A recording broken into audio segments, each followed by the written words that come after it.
Hello, everyone, and welcome back. Welcome back to another show for today. Today we are going to talk. Well, today in this live stream, we're going to be watching the AMD Advancing AI Keynote.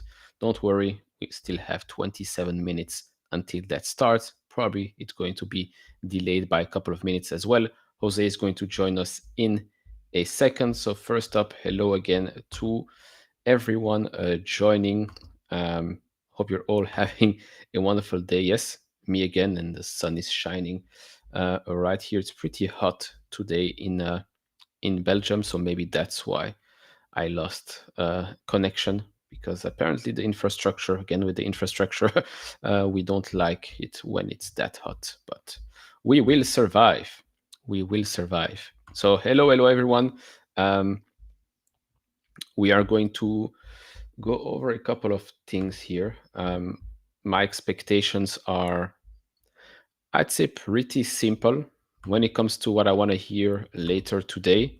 Roadmap, MI400, so 2026, then maybe even 2027, because we always want to hear what comes next. That's something that NVIDIA has done quite well. MI350 should be announced, should be launched today. I think today is the perfect time to launch such a product. And then maybe who knows, they'll announce some big partnerships during that event. So that's my expectations. I don't think it's that high. I think I'm putting the bar low-ish, because otherwise why would you have an AMD AI event? I do have, let me message Jose real quick, because it seems like his channel might not be connected. Let's see. But I think it is, because if someone's coming from Jose's channel, then please write in the chat. Oh, his channel is only going live at 6:30. Got it. Okay, no problemo. Good evening. Yes, for those that are chatting on Jose's channel and you wonder what the heck is going on, he's going to join us at 6:30.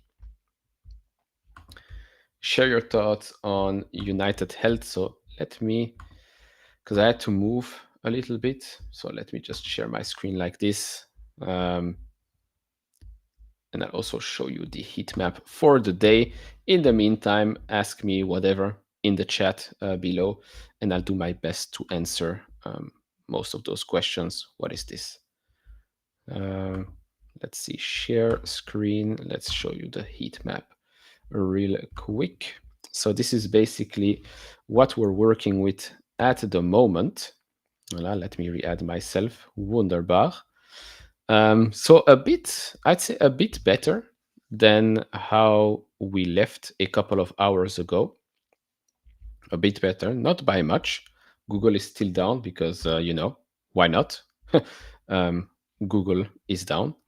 Event time is at 6:30 my time, so 6:30 Europe and 12:30 Eastern. So 23 minutes from right now. Let's see what stocks we can look at. So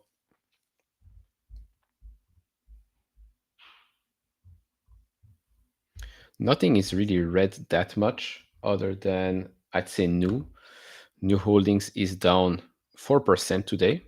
um, Interesting, because I think it was up yesterday by 4% or 5%, so maybe that's experiencing a an Intel type of scenario. Let me share this instead. So that's Novo Nordisk. We've seen Novo Nordisk before. New holdings is down a little bit right now. Some of you had questions about United Health. Probably, what is it, still 300, above 300? I would say, yeah. Oh, wow. 316 already. Interesting. 316. Okay. I thought it would be still lingering around 300. So I don't hold United Health, but I do think that there is a tremendous amount of value to be found at 300 or so. There is, of course, that earnings at the end of July where they'll probably give us more information on guidance. And I think that's when the market will start to react even more. This is on the daily, so you can see that gap down right here between 340 and around 377, 380. And then we have that huge gap here at the top. So yeah, could be a quick a 50% upside from here if everything works out. Hello sent over by Amit. Thank you very much.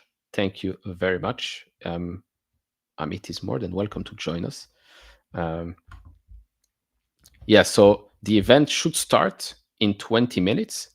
I wanted to start a bit early so we can talk a little bit about that, our expectations, and then in 20 minutes, it should start if they're on time, of course, if they're on time. What else? Nice. Bought at 300. Your friend bought at 250s. Very nice. Very nice. Let's see. Tempus. Ooh, Tempus has made its way back up, I see, to 69. And who do we have here? Who do we have? What's going on, bro? Hello, hello. I see that you only scheduled to go live in 20 minutes. Well done. Yeah. I'm running it live. I didn't know how long I was gonna take to put the little one to sleep, but the little one threw me a nice alley oop. He decided to be sleepier earlier today, so he's out, and I'm here, um, getting ready to talk some AMD. Except you're talking about Tempest. Get that out of here. We were talking a little bit, and then we were like, okay, let's keep it chill with the AMD. And now that you're here, well, hello to Ariel as well. Our deal will become even more interesting, I guess, an hour or two from now. Thank you, Natalie, for joining. And quick shout out, Neil. I don't know if you saw from my channel. Amit kind of send over some of his streamers as he ended the show over to our channel. So appreciate that, and appreciate the brick gang here that's flowing with bricks. So thank you, and yeah, Neil. I mean, I'll let you finish off, and then we can jump into what we're here for. Exactly. So Chime, I'm not seeing it trading just yet. So I guess there is a specific time. There's a specific time for it to trade. Since Amit sent over a couple of his folks, then of course I have to show Palantir, right? I have to show Palantir, 135.5. So oh my god, it's down $1 or $2 from its all-time highs, sell everything you own. This is a joke. I mean, I think since the New York Times hit piece, this thing has just rallied up and up and up even more. That was quite something, quite the reaction. So Palantir, yeah, a bit in the Yeah. red today, but as you can see here from the side, a lot of things are in the red. A red. Yeah, I think Oracle's one of the few, right? Up 15, almost 15%, Neo. $201. This one's up $25 on the day. That's crazy. That is wild. Wow, That's pretty exciting. Yeah. that's crazy. Um, Um, so yeah, I mean, AMD AI event. I mean, hopefully it starts on time. I hope it does. I'm hoping it starts on time. But we kind of talked about it in the morning stream. Um, what is if there's one thing that needs to happen during this stream? What is it? And I think I just lost Neil because I just see him frozen here. Hopefully he gets picked back up. But if I was to ask myself that same question here on the amateur hour with Neil and his broken internet, is just a big customer, right? I think that's going to be crucial. I'm hoping we get either an Amazon or a Google come out and using the MI350 as throughout this whole earnings season. We have kind of gotten that excitement from Lisa Su and her management team that there is a lot of excitement for the MI350. So again, pretty excited for that. That's probably going to be the biggest thing, and hopefully we get that earlier on. Hopefully we don't have to complete the whole stream before we get kind of these secret customers. But I think that's the best thing that should be expected out of there. Then anything else, I think, would be just an added bonus. I obviously would love to see Microsoft and Meta Platforms still be a customer of the MI300 line. So obviously moving on to the MI350. But overall, if we do see some great movements here, I do believe the stock, if we do see some big customer here, I do believe the stock could see a nice pull up. So yeah, it seems like Neil is off again. His internet has been broken. I mean, I don't know, guys. This guy, it's amateur hour here with Neil. Oh, there we go. no, I told chat at the start, um, it's it's hot here for one day, and this is already what happens. It's hot for one day, and we lose connection a couple of times a day. This is unbelievable. Um, but yeah, so I think when the stream starts, I think it's better if you stream If I from show your screen, side. that's actually true. Yeah, let me pull it up too so we can get it. I know they already have their YouTube thing. Yeah, I think up and running. correct. I was about to answer a question here. Um, And Neil, I'm gonna hop off the stream really quick because I joined as not a moderator, so I can't take questions in. okay, Um, no problem. all right, I'll be right back. No problem. You guys should just create. Yeah, actually, that's too. Then you put everything on autoplay. Not bad. Since you are so tech heavy, how come you're not invested in United Health? No, I being tech heavy does not really put me off other investments. It's just that right now, as I've said before, I rather just increase my cash position, but that does not mean I may not open up a position in United Health for the short term just to see that rebound. Am I anticipating everything? No, I am anticipating a move, but only at the end of July after that earnings event, not right now. Plus, I do think that a lot of it is a lot of the bad news, I guess, is baked in. But as you know, we never know everything. So Yeah. And for me, Neil, I don't know if this was just an overall general question. I normally just don't invest into that market unless it's pretty tech based. I'm definitely big into the tech market. It's very rare for me to escape it. It's very rare, and if it is, it's most likely just through an ETF. Um, let's see what else do we have. So there's this question here from Samir. Didn't Amazon just buy a bunch of AMD? Samir, it seems like that was the case, but what really happened was because of the CT acquisition, Amazon had equity in the private CT acquisition, and when the transition happened to becoming an AMD company, it was some shares that transferred to that. So they personally didn't buy it. It was mainly from the acquisition of CT System. Um, let's see what we have here. This one's another interesting question, Neil. So Aaron, Jose, why CLAC so up but ASML is not going up? Also MPWR same like ASML. Um, I mean, Clark definitely. I do believe we talked about it in this channel, Neil, that we're very excited about kind of semiconductor equipment stocks in general due to the kind of some of the bullish thesis out there. I think Clark has a little bit more to benefit from this AI race because it is smaller base. It does a lot of things with process management, so things like yield of chips being created. So usually when you start off a smaller base, any growth in market can be extremely beneficial. I think that's why Clack is getting a lot more excitement. Obviously, ASML is already a big company, so there is that tailwind. But I think sometimes that tailwind becomes a little bit more showcased on the bottom line and top line numbers for companies that like Clack and some of the other players in that industry. Yeah, and it does seem like both of them are not up that much today. But of Yeah. course, the recovery, uh, different sizes in market cap, so one can go up faster than the other. Right. Doesn't mean that one is automatically better than Mhm. the other.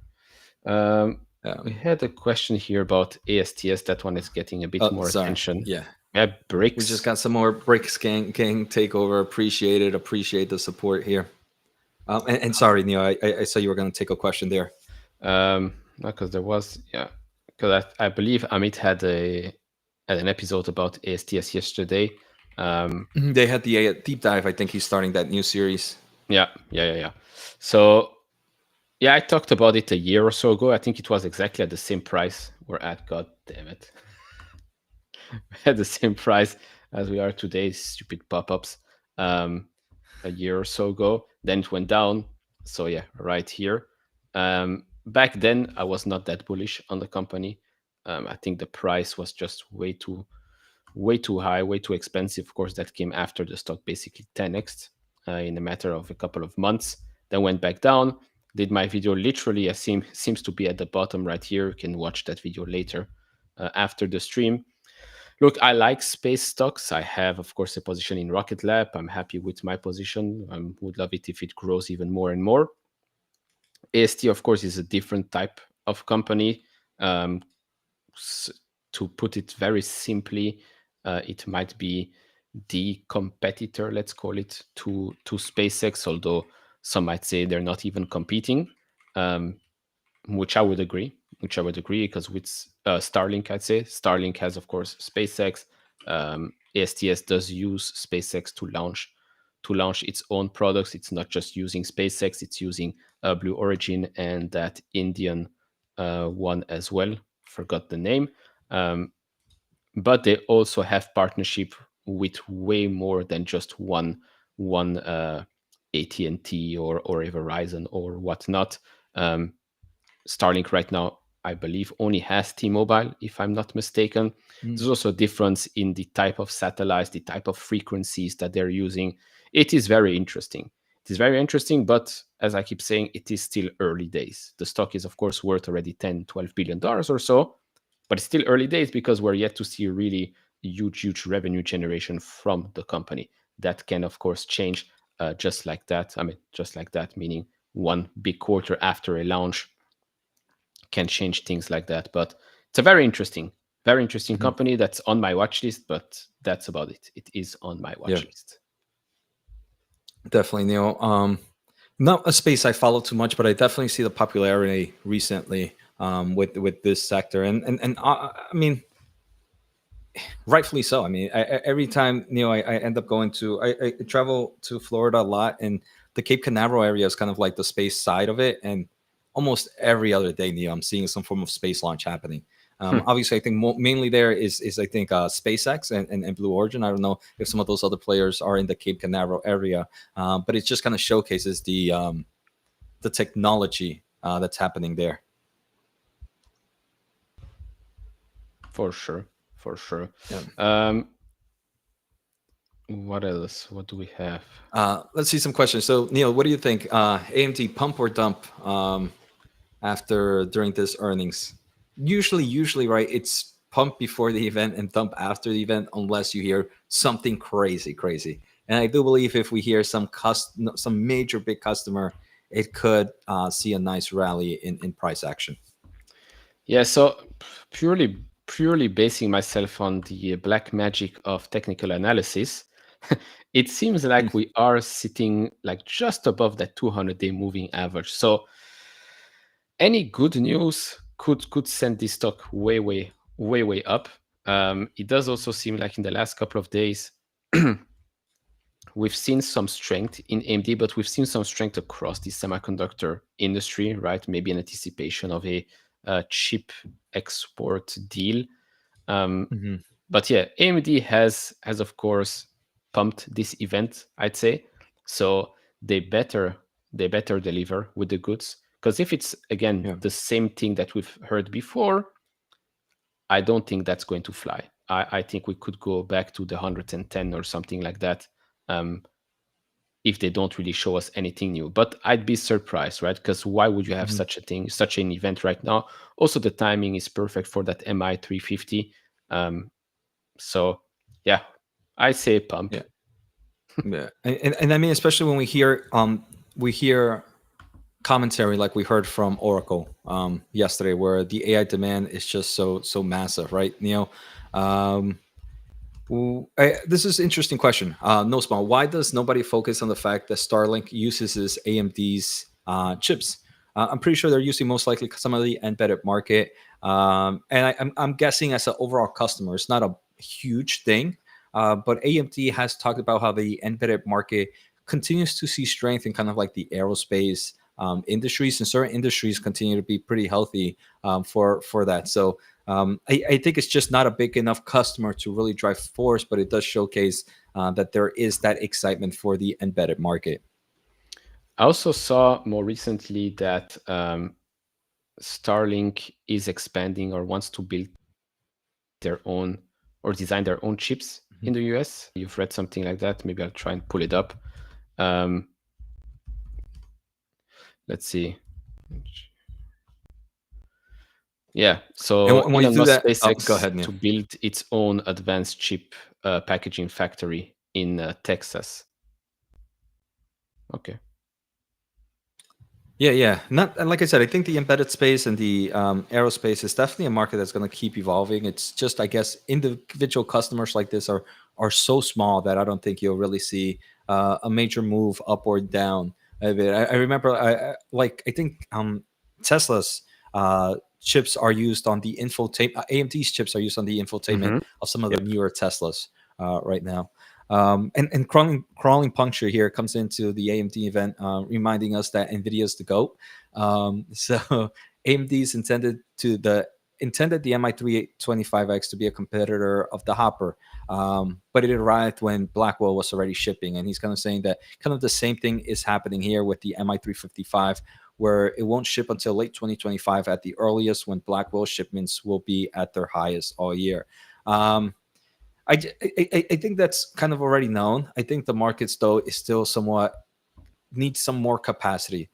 So I don't think even a few hundred million, a few billy or two for AMD is amazing for their bottom line number and their top line number, which can help valuation dramatically. And I think we're going to hear more about it, but I'm pretty sure that selected customers are already getting should be starting to get. We'll probably hear more about it during today's event of how quickly they're shipping the MI350. Yeah, and the event starts in 5 minutes. It on his side just to see if they're probably going live. Probably it's going to be first the music part and stuff like that. So we'll make sure to be live when it's up. I Yeah, did I have it open. great. I did make a poll. Um, Pump or dump AMD. Unfortunately, this is a poll that can only be run on my channel for the reasons that Restream does not want to explain, but okay. Currently, 71% says pump, 29% say dump. So we're on the pumping side of it. Yeah. We're on the pumping side of it. which I don't know if I like it or not, but okay. Then we also have some talks of OpenAI. There have been some expectations that OpenAI might come in to talk about some of the AI chip solutions there. As we do know that I think a version Hmm. of GPT-4, they're using the MI300 for some inference there. So it would be again. They talked that they had a new hyperscale customer and they also had a new foundational model customer. I don't know if I would consider Yeah. OpenAI new, um, but yeah, and Evil Fandango, they would be bullish if Dr. Lisa is wearing a leather jacket. Hmm. And we got some hellos here. Um, Did Imagine did if Larry comes out. yeah, I was just about to say, did he talk about that order yesterday? That I don't 33,000 or think what? I don't remember reading it, Neil. I did read the transcript very late at night, so I might have missed it. Um, but I didn't hear them talking about, even from NVIDIA, I didn't hear them actually name any specific companies of actual chips, which is Okay. pretty weird because normally they do talk about it. I think last quarter they talked about that multi tens of thousands of AMD MI350, Yeah. and we did see kind of like, I think they mentioned like a 50 or 60,000 um, NVIDIA uh, chip cluster as well, or more than that. But it was, from what I recall, Neil, they didn't mention any specific chip company yesterday. Okay. So maybe, I mean, it would be so AMD not to say, not to show us like the Oracle partnership or whatnot in their slide, because it's what it was 33,000, I think, or so, maybe even more of the Mhm. MI350. So hopefully when they announce it today, like the launch, which Mhm. I still, but okay, that's the question actually. What are the points I should look for in the event What do you mean? What are the points, Neil? for AMD? The viewer asked you what should he be looking for in that event. Oh, sorry. I thought you, because you were going mid sentence, and then I thought that was part of your question. Um, what are the In points? my I think head, the I was first already. I think the first point, Neil, is new customer, a very big new customer for both the cloud service provider and for a foundational model. So in theory, two new customers is what we should expect, and two really well respected customers. Um, I think what we should also expect, kind of like the, how's the supply looking for this? The manufacturing, are they shipping right away? Is this not actually, is this just a paper launch, or we're not actually seeing the shipment until later on? I think that's the third thing. And number fourth, in my opinion, maybe you can add some points to four things. So these are the four things I'm looking at. Um, would be the retention of Meta and Microsoft as customers. We already know Oracle is staying here, but a retention of, that we know that Meta and Microsoft stay as a MI300 series line customer. So first, a new cloud service provider. Second, a new AI foundational company. Third, the supply chain and release dates of this. Is this a paper launch or an actual launch? And finally, the keepness of Meta and Microsoft as MI300. So those would be my four things. Okay, no, fair enough. I'd be very happy with all of those. I'd be very happy with all of those because, by the way, just a quick reminder: we're only going to stream the keynote of Dr. Lisa Su. We're not going to stream the whole developer conferences that happen after that. Just so we're clear. Yeah, and most of the things for investors are all from what Lisa Su mentions. They're gonna have like conferences here and there and talking about some stuff. I don't think that's really gonna provide much for investors in general. And we can kind of talk a little bit more about what we learned from Lisa Su. I think that would be the best value for AMD investors in general. Correct. Correct, Mundo. Quick update on the poll. 78% now say pump, 22 say dump. So by the logic of luck, we should be dumping. Yeah, it tends to be the opposite of what most of the market. So I still have it open here, Neil. I don't want to just pull in the music to play the music. So I'll start screen sharing once we actually get it live. Um, Yeah. let's see. Merit, am I crazy to have some call options on AMD expiration tomorrow? I think the only thing with this is just when you play options before an event, you're paying a premium for the volatility. And if nothing happens, it could end sideways. But obviously, if something amazing happens, then you can definitely benefit. But that volatility definitely impacts a little bit, a nice amount on the valuation. Um, we also have some nice comments here. You guys are amazing. Keep up the good work. Thank you. Joe, for my portfolio, I hope it pumps too, but it will be okay. I wouldn't mind adding more either for it. So I think long-term investors, we don't mind. Amir here. I love you guys. You're so intelligent, knowledgeable, and honest. He's I not wish we talking were about me. honest, Neil. I don't think so. All right, let me come and pull up here, make sure nothing's happening yet I mean, if it on their dumps, I event. hope it dumps for all the wrong reasons. Like, I hope it Yeah, dumps and we get super good like information.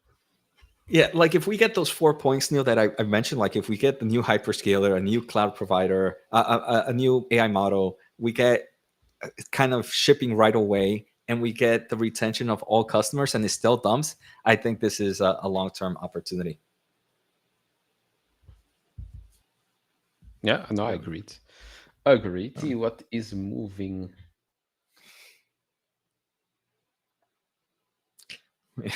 we got Evo. He bought some AMDL. I wonder. I don't know if that's 2x or 3x. Merit Today? ready to sell at any pump. We have Sean's. Yeah, I agree, Sean. Basically, any mentions of a new MI whatever customer will be huge bull trigger. And a bit softer, some good performance and or commercial. Yeah, I think that's also true. If there was a fifth thing, Neo, it's more kind of like commentary on the MI 400. I don't think we're going to get a lot. Maybe a sixth thing, Neo. I'm just adding more here. Is the roadmap, because all we know right now Yeah. is the MI 400. What happens after the MI 400, right? I mean, because the MI 400 is going to go against the, in theory, the Vera Rubin, but Nvidia already announced what's after the Vera Rubin. So what are we going to get from there? Yeah, no, I agree. I think roadmap is important, especially again what I said before in our earlier stream. I think with all the acquisition that they've been making, I think it would be in their advantage to actually explain how all of these acquisitions work together to push AMD further. So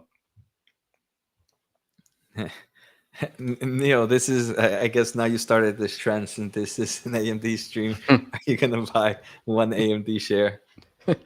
um, did I buy an AMD share not so long ago? I think so. I did. I didn't even buy my Nvidia share from You're yesterday. slacking, man. All right. Actually, let me see. I haven't seen. I took the mute off. It seems like the event is still not live. Come on, man. With AI, all these things should be on time. Yeah, but there are still humans involved. No, so last time I bought was in April. Shame on me.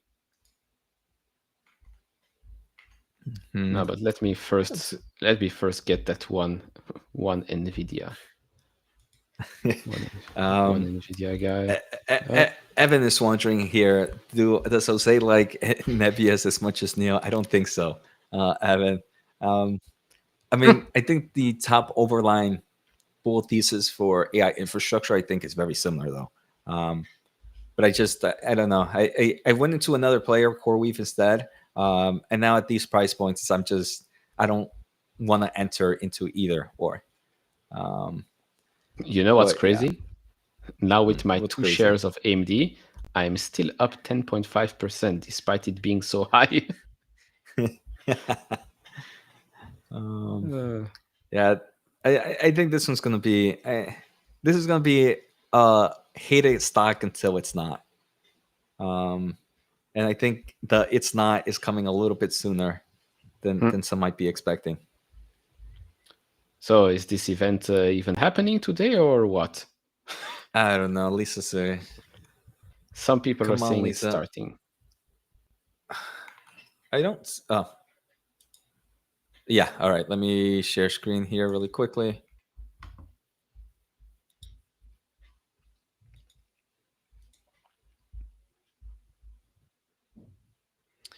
If you ask Gemini the main topics for the video, it gives an interesting list. No, I think it should be the good list. So now I'll shut up because we are going live. Can you see it and hear it, Neil? I can see it, but I cannot hear it. All right, let me. Did you share with audio? Do you want to? Let me just make sure. Hold on. Let me just stop sharing again.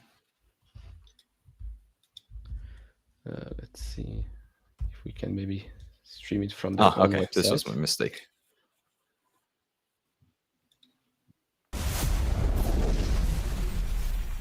Let me know to increase volume or not. Please welcome to the stage Dr. Lisa Su, Chair and CEO.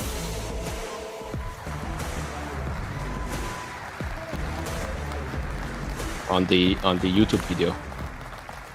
Good morning. You want me to increase it? How's everyone doing? Can you click a full screen on the YouTube video? Maybe that can fill it up. Press, analysts, partners, and especially all of the developers who are here today. Red jacket means it's dumping. And a big welcome to everyone who's joining online from around the world for our Advancing AI 2025. Now, it's been an incredibly busy 9 months since our last Advancing AI event. We launched lots of new AI data center, PC, and gaming products. But today, we have so much exciting news to share with you. I'd like to go ahead and get started. Now, you guys know us well. At AMD, we're really focused on pushing the boundaries of high performance and adaptive computing to help solve some of the world's most important challenges. And frankly, computing has never been more important in the world. I'm always incredibly proud to say that billions of people use AMD technology every day. Whether you're talking about services like Microsoft Office 365, or Facebook, or Zoom, or Netflix, or Uber, or Salesforce, or SAP, and many more, you're running on AMD infrastructure. And in AI, the biggest cloud and AI companies are using Instinct to power their latest models and new production workloads. And there's a ton of new innovation that's going on with the new AI startups. For example, life sciences company 310 AI uses MI300X to train a model that turns simple text prompts into novel proteins to really help accelerate drug discovery. Our Versal AI adaptive SoCs are being used to build more efficient 5G networks and improve automotive driver safety. And Resin is bringing AI to PCs, enabling more intuitive, responsive, and more powerful experiences. Now, since ChatGPT launched a few years ago, the pace of AI innovation has been unlike anything I've seen in my career. And in 2025, it's only gone faster. We've seen the emergence of more powerful reasoning models, the rise of agents, really growing momentum in real-world use cases that are actually starting massive scale deployments. And it's clear that we're entering the next chapter of AI. Now, training is always going to be the foundation to develop the models. But what has really changed is the demand for inference has grown significantly, driven by more capable models and new use cases that are increasing AI usage. We're also seeing an explosion of models. So of course you have the new frontier models from folks like OpenAI and Google, but you also have open models from Meta and DeepSeek and many others. And we're also seeing now a surge in new specialized models that are built from everything from healthcare to finance to coding to scientific research. And when you look over the next few years, one of the things that we see is we expect hundreds of thousands and eventually millions of purpose-built models, each tuned for specific tasks, industry, or use cases. And as AI does more complex tasks like reasoning, you expect agents to become more capable. It drives significantly more compute, which frankly is great for all of us. Now let me talk a little bit about agentic AI. Agentic AI actually represents a new class of user. One thing that is always on, constantly accessing data, looking at applications, looking at systems to really make decisions and really work autonomously. They need high-performance GPUs to generate insights in real time, but that's really only part of the story. What we're seeing now is, as agentic AI activity increases, all of those agents are now also spawning a lot of traditional compute going to high-performance CPUs. And just think about it. What we're actually seeing is we're adding the equivalent of billions of new virtual users to the global compute infrastructure. All of these agents are here to help us, and that requires lots of GPUs and lots of CPUs working together in an open ecosystem. Okay, so let's talk a little bit about the market. When we were here last year, we said that we expected the data center AI accelerator TAM to grow more than 60% annually to $500 billion in 2028. What's the new? And frankly, for many of the analysts and folks, at the time, that seemed like a really big number. People were like, do you really think it can be that big, Lisa?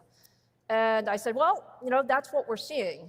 And what I can tell you, based on everything that we see today, that number is going to be even higher, exceeding $500 billion in 2028.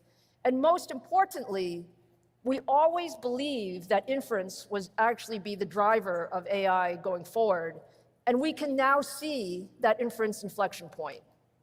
With all the new use cases and reasoning models, we now expect that inference is going to grow more than 80% a year for the next few years, really becoming the largest driver of AI compute.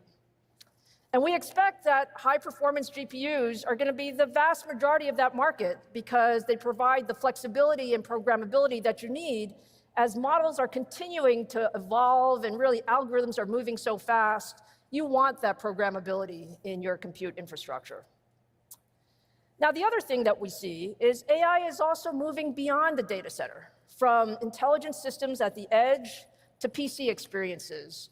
And we expect to see AI deployed in every single device. Now, to enable all of this, you don't have any one architecture that is the right answer. So I like to say there's really no one size fits all. What you need is the right compute for each use case, and that's exactly what we're focused on. Our strategy is really focused on three key principles. First, we're delivering a broad portfolio of compute engines so customers can match the right compute to the right model and the right use case. Second, we're investing heavily in an open developer-first ecosystem. And you're going to hear us talk about open a lot today. We're really supporting every major framework, every library, every model to bring the industry together in open standards so that everyone can contribute to AI innovation. And third, we're delivering full stack solutions. We're forging partnerships. You're going to hear from some of our partners about our ecosystem today to really put all of these elements together. So now let me just give you a little bit of color. From a portfolio standpoint, we offer the most complete suite of computing elements end to end for this vision. That includes CPUs, GPUs, DPUs, NICs, FPGAs, and adaptive SoCs. No matter where AI runs or how much compute you need, AMD has the right solution. Next, let's talk about open. There are a lot of developers in this audience and online, so this is really talking to you. Thank you for being here. Thank you for coming today. And we believe an open ecosystem is actually essential to the future of AI. AMD is the only company committed to openness across hardware, software, and solutions. And when you just take a look back, some of the most important breakthroughs in tech actually started out closed. If you think about things like early networking protocols, Unix operating systems, and even mobile platforms.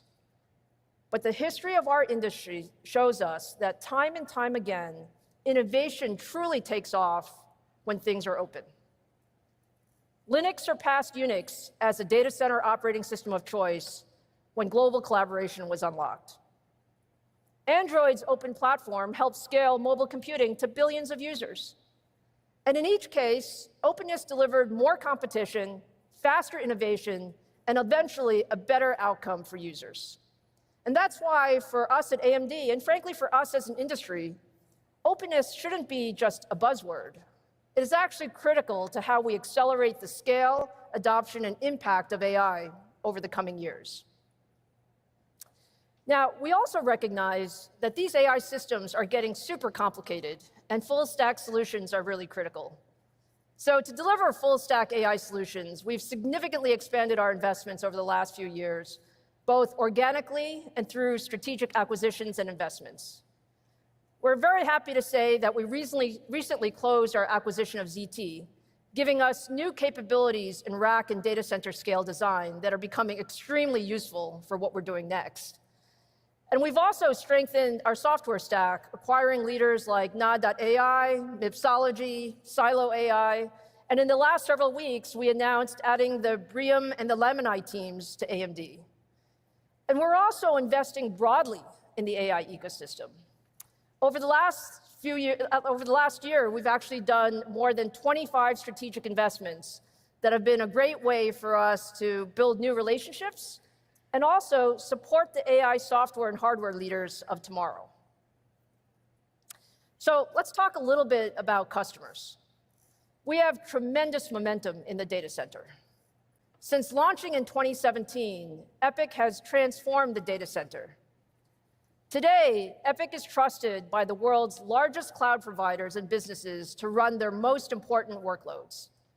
EPYC powers everything from hyperscale services to enterprise data centers, supporting the most important workloads with leaders in financial services, healthcare, media, and manufacturing.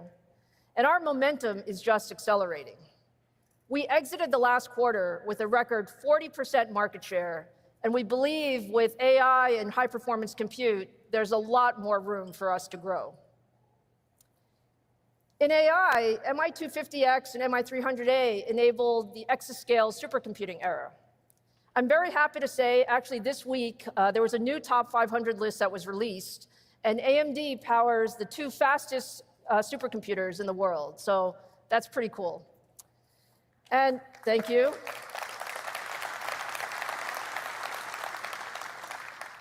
And with MI300X and 325, we've extended that leadership to Gen AI with large-scale internal and cloud deployments at Microsoft, Meta, Oracle, and many others.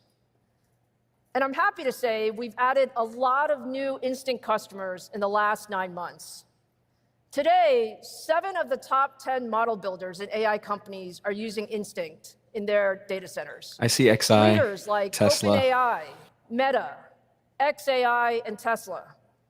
Innovators like Cohere, Luma, and Essential, and many, many more. You're going to hear from several of them. They're our guests here today, and they'll tell you a little bit about how we work together. Now, as powerful as our hardware is, it's truly the software that enables their full potential. And I hear from lots of you as developers on what we can do better in software. She got the message. I can say that I hear you, and our ROCm software stack continues to make just incredible progress.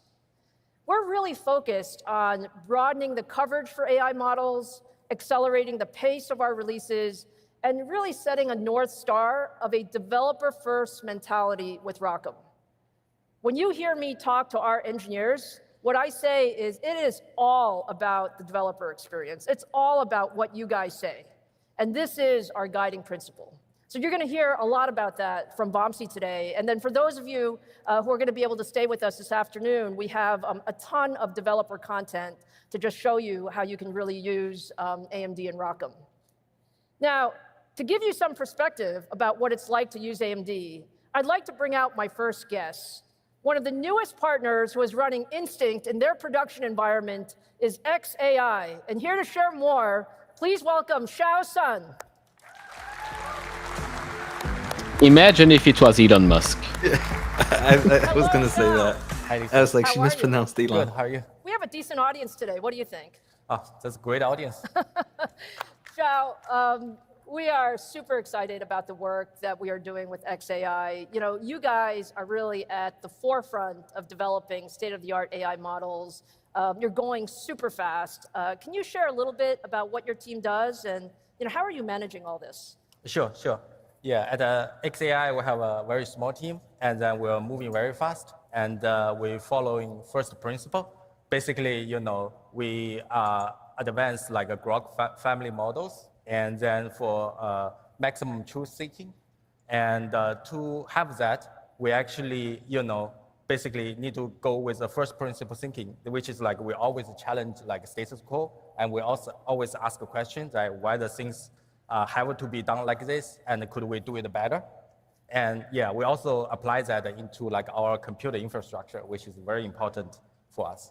Yeah, absolutely. Look, we've been part of some of that first principle thinking and how you really are focused on speed.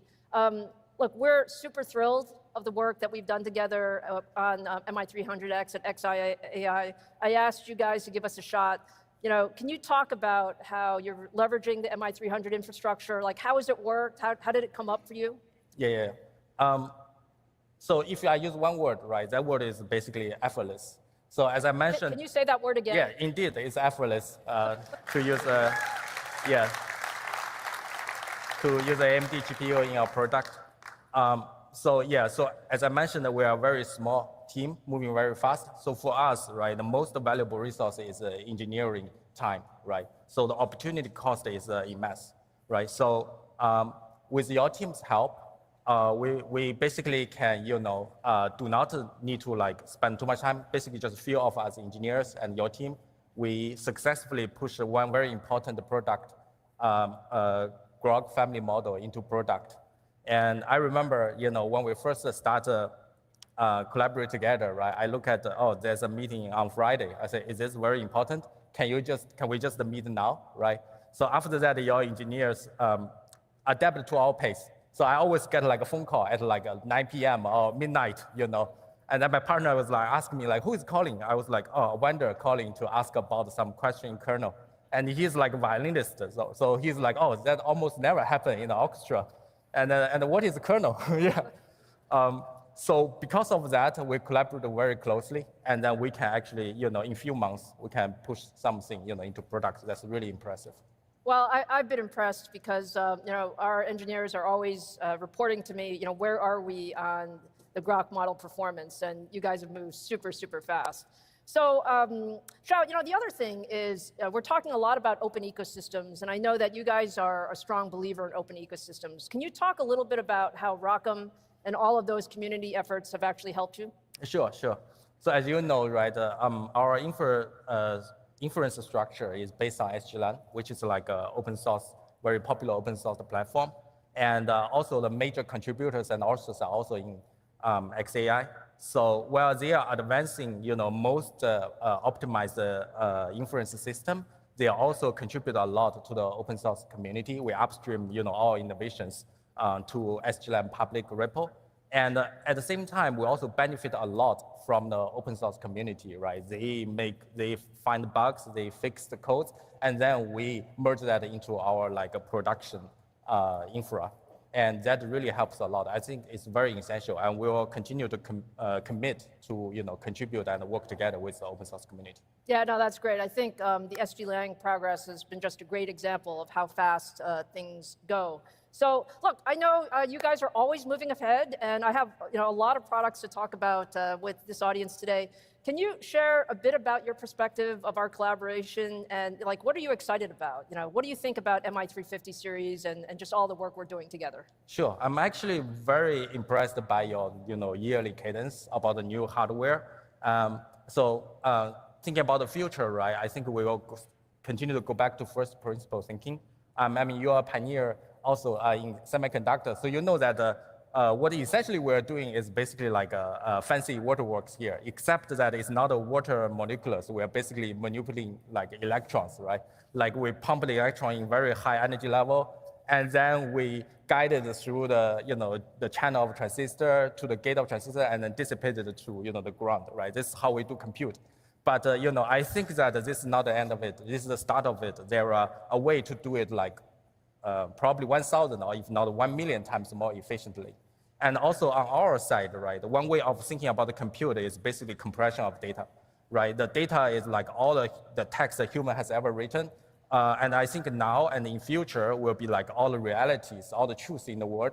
And probably in even further future, there will be like all the state of affairs that has not yet happened, but could happen, right? So we compress them all and then put them into like, your USB disk or something like, and then when you need to use it, you retrieve it and decompress it, right? This is how we think about it. But both sides have many innovation to do, but we cannot like do it separately. So this is basically, from my point of view, from silicon to product, this is like the largest, co-design of human history. And then, at XAI, we are very happy to collaborate with vendors and AMD, right, to, do this large co-design together, accelerate the iteration. And I hope that, all the talents from the world should join on both sides. That's fantastic. Xiao, thank you so much for joining us today. Thank you for your partnership with us on MI300, and we look forward to doing a lot more together. Thank you, Lisa. Thank you, Xiao.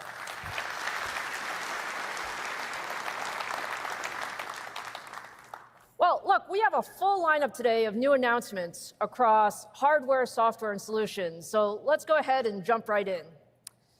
Now, since launching MI300 less than 2 years ago, we're on an annual cadence of new Instinct accelerators. With the MI350 series, we're delivering the largest generational performance leap in the history of Instinct. And we're already deep in development of MI400 for 2026 that is really designed from the grounds up as a rack-level solution. So today, I'm super excited to launch the MI350 series, our most advanced AI platform ever that delivers leadership performance across the most demanding models. This series, you'll hear us talk about the MI355 and the MI350. They're actually the same silicon, but MI355 supports higher thermals and power envelopes so that we can even deliver more real-world performance. And thank you, Drew. My favorite part.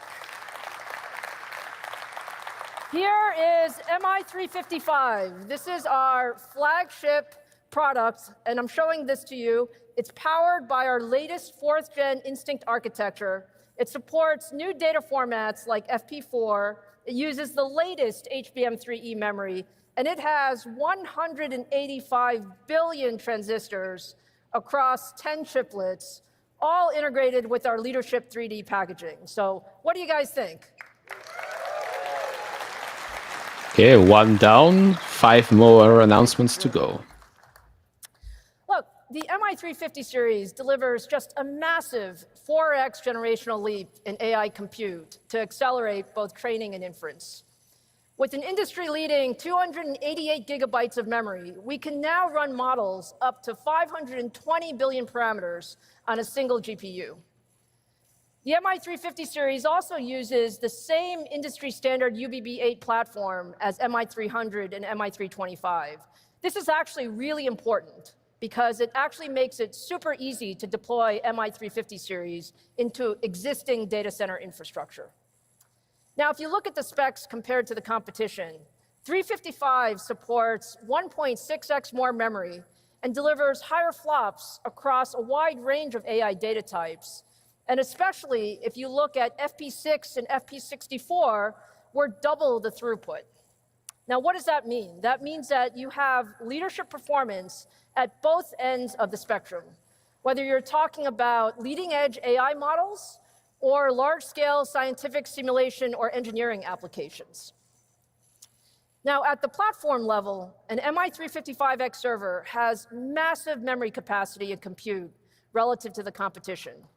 We're talking about 161 petaflops of FP4 compute and 2.3 terabytes of HBM3E memory.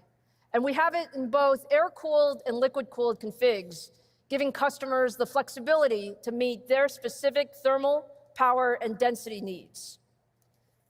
Now let's look at some of the performance. We set an ambitious goal with MI350 series to deliver a 35x generational increase in AI performance. And today, I'm proud to say that we've delivered that. On Llama 3.1, MI355 delivers 35x higher throughput when running at ultra-low latencies, which is required for some real-time applications like code completion, simultaneous translation, and transcription. We also deliver significantly higher performance across a wide range of AI applications. Things like chatbots, or content generation, or summarization, or conversational AI, we can see performance up to 4.2x higher gen on gen. And now when you look across a wide range of models, we see great performance as well. In DeepSeek and Llama 4 Maverick, we're seeing things like triple the tokens per second, gen on gen. So that level of performance drives faster responses and the ability to serve more users with much, much greater efficiency. Now let's take a look at the competitive performance. When running DeepSeek R1 or Llama 3.1, MI355 delivers leadership throughput using open source frameworks like SGLang and VLLM.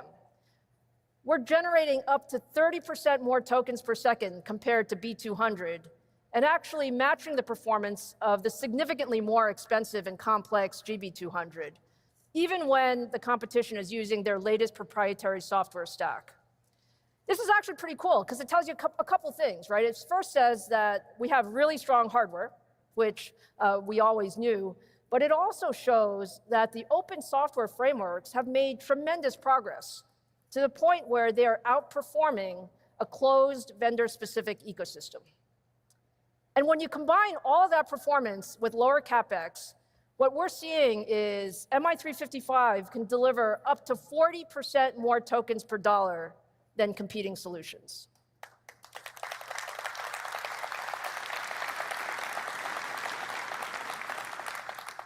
%40 more tokens per dollar. That means higher throughput, greater efficiency, much better TCO for cloud and enterprise, and it really makes MI355 the best choice in the industry for inference at scale. Now, one of our earliest partners to deploy Instinct broadly was Meta. To share more on our work together, please welcome Meta VP of Engineering, Yujin Song, to the stage.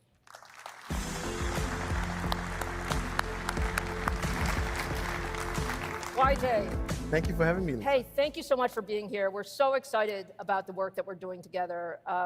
Look, we have so much respect. Meta has been an incredible leader in AI across infrastructure, models, and services. I get to talk to YJ a lot. He gives us good feedback, You're delivering all of this capability at amazing scale, and so it's been our privilege to be your partner across Epic and now Instinct. Can you talk a little bit about our collaboration? Well, first, thank you for having me here, Lisa. I'm thrilled to be here and excited to see all the progress that you and the AMD team are making. We're seeing incredible advancements that started with your Epic products and now extending to all of your AI offerings. I think AMD and Meta has always been strongly aligned on vision, roadmap, execution. So this means that we have very close co-engineering, performance tuning, we troubleshoot problems together, and we're able to deploy optimized systems at scale. So our teams really see AMD as a strategic and responsive partner and someone that we really rely on. Well, we love working with your engineering team, and you know that. We love the feedback, and you also hold a high standard. You are one of our earliest partners in AI. As your demands continue to scale, you've talked about your usage of MI300. Just what are you doing today, and what are your plans with MI350 going forward? Yeah, so AI has been core to many of the user experiences across all of Meta's products for a long time, across Facebook, Instagram, WhatsApp. And now, of course, with Llama and Meta AI, AI has become even more important than before. It's been fantastic to see our collaboration on MI300X come to fruition. So MI300X accelerators today are a key part of our infrastructure. We've deployed this quite broadly for Llama 3 and Llama 4 inference due to its high performance and excellent performance per TCO. As we've gained experience with MI300X, we're also expanding the workloads that we run on them. So we're now today using MI300X both for training and inference of the different ranking and recommendation workloads which are critical to our business. We're also quite excited about the capabilities of MI350X. We like that it brings significantly more compute power, next generation memory, adds support for FP4, FP6, all while maintaining the same form factor as MI300 so we can deploy quickly.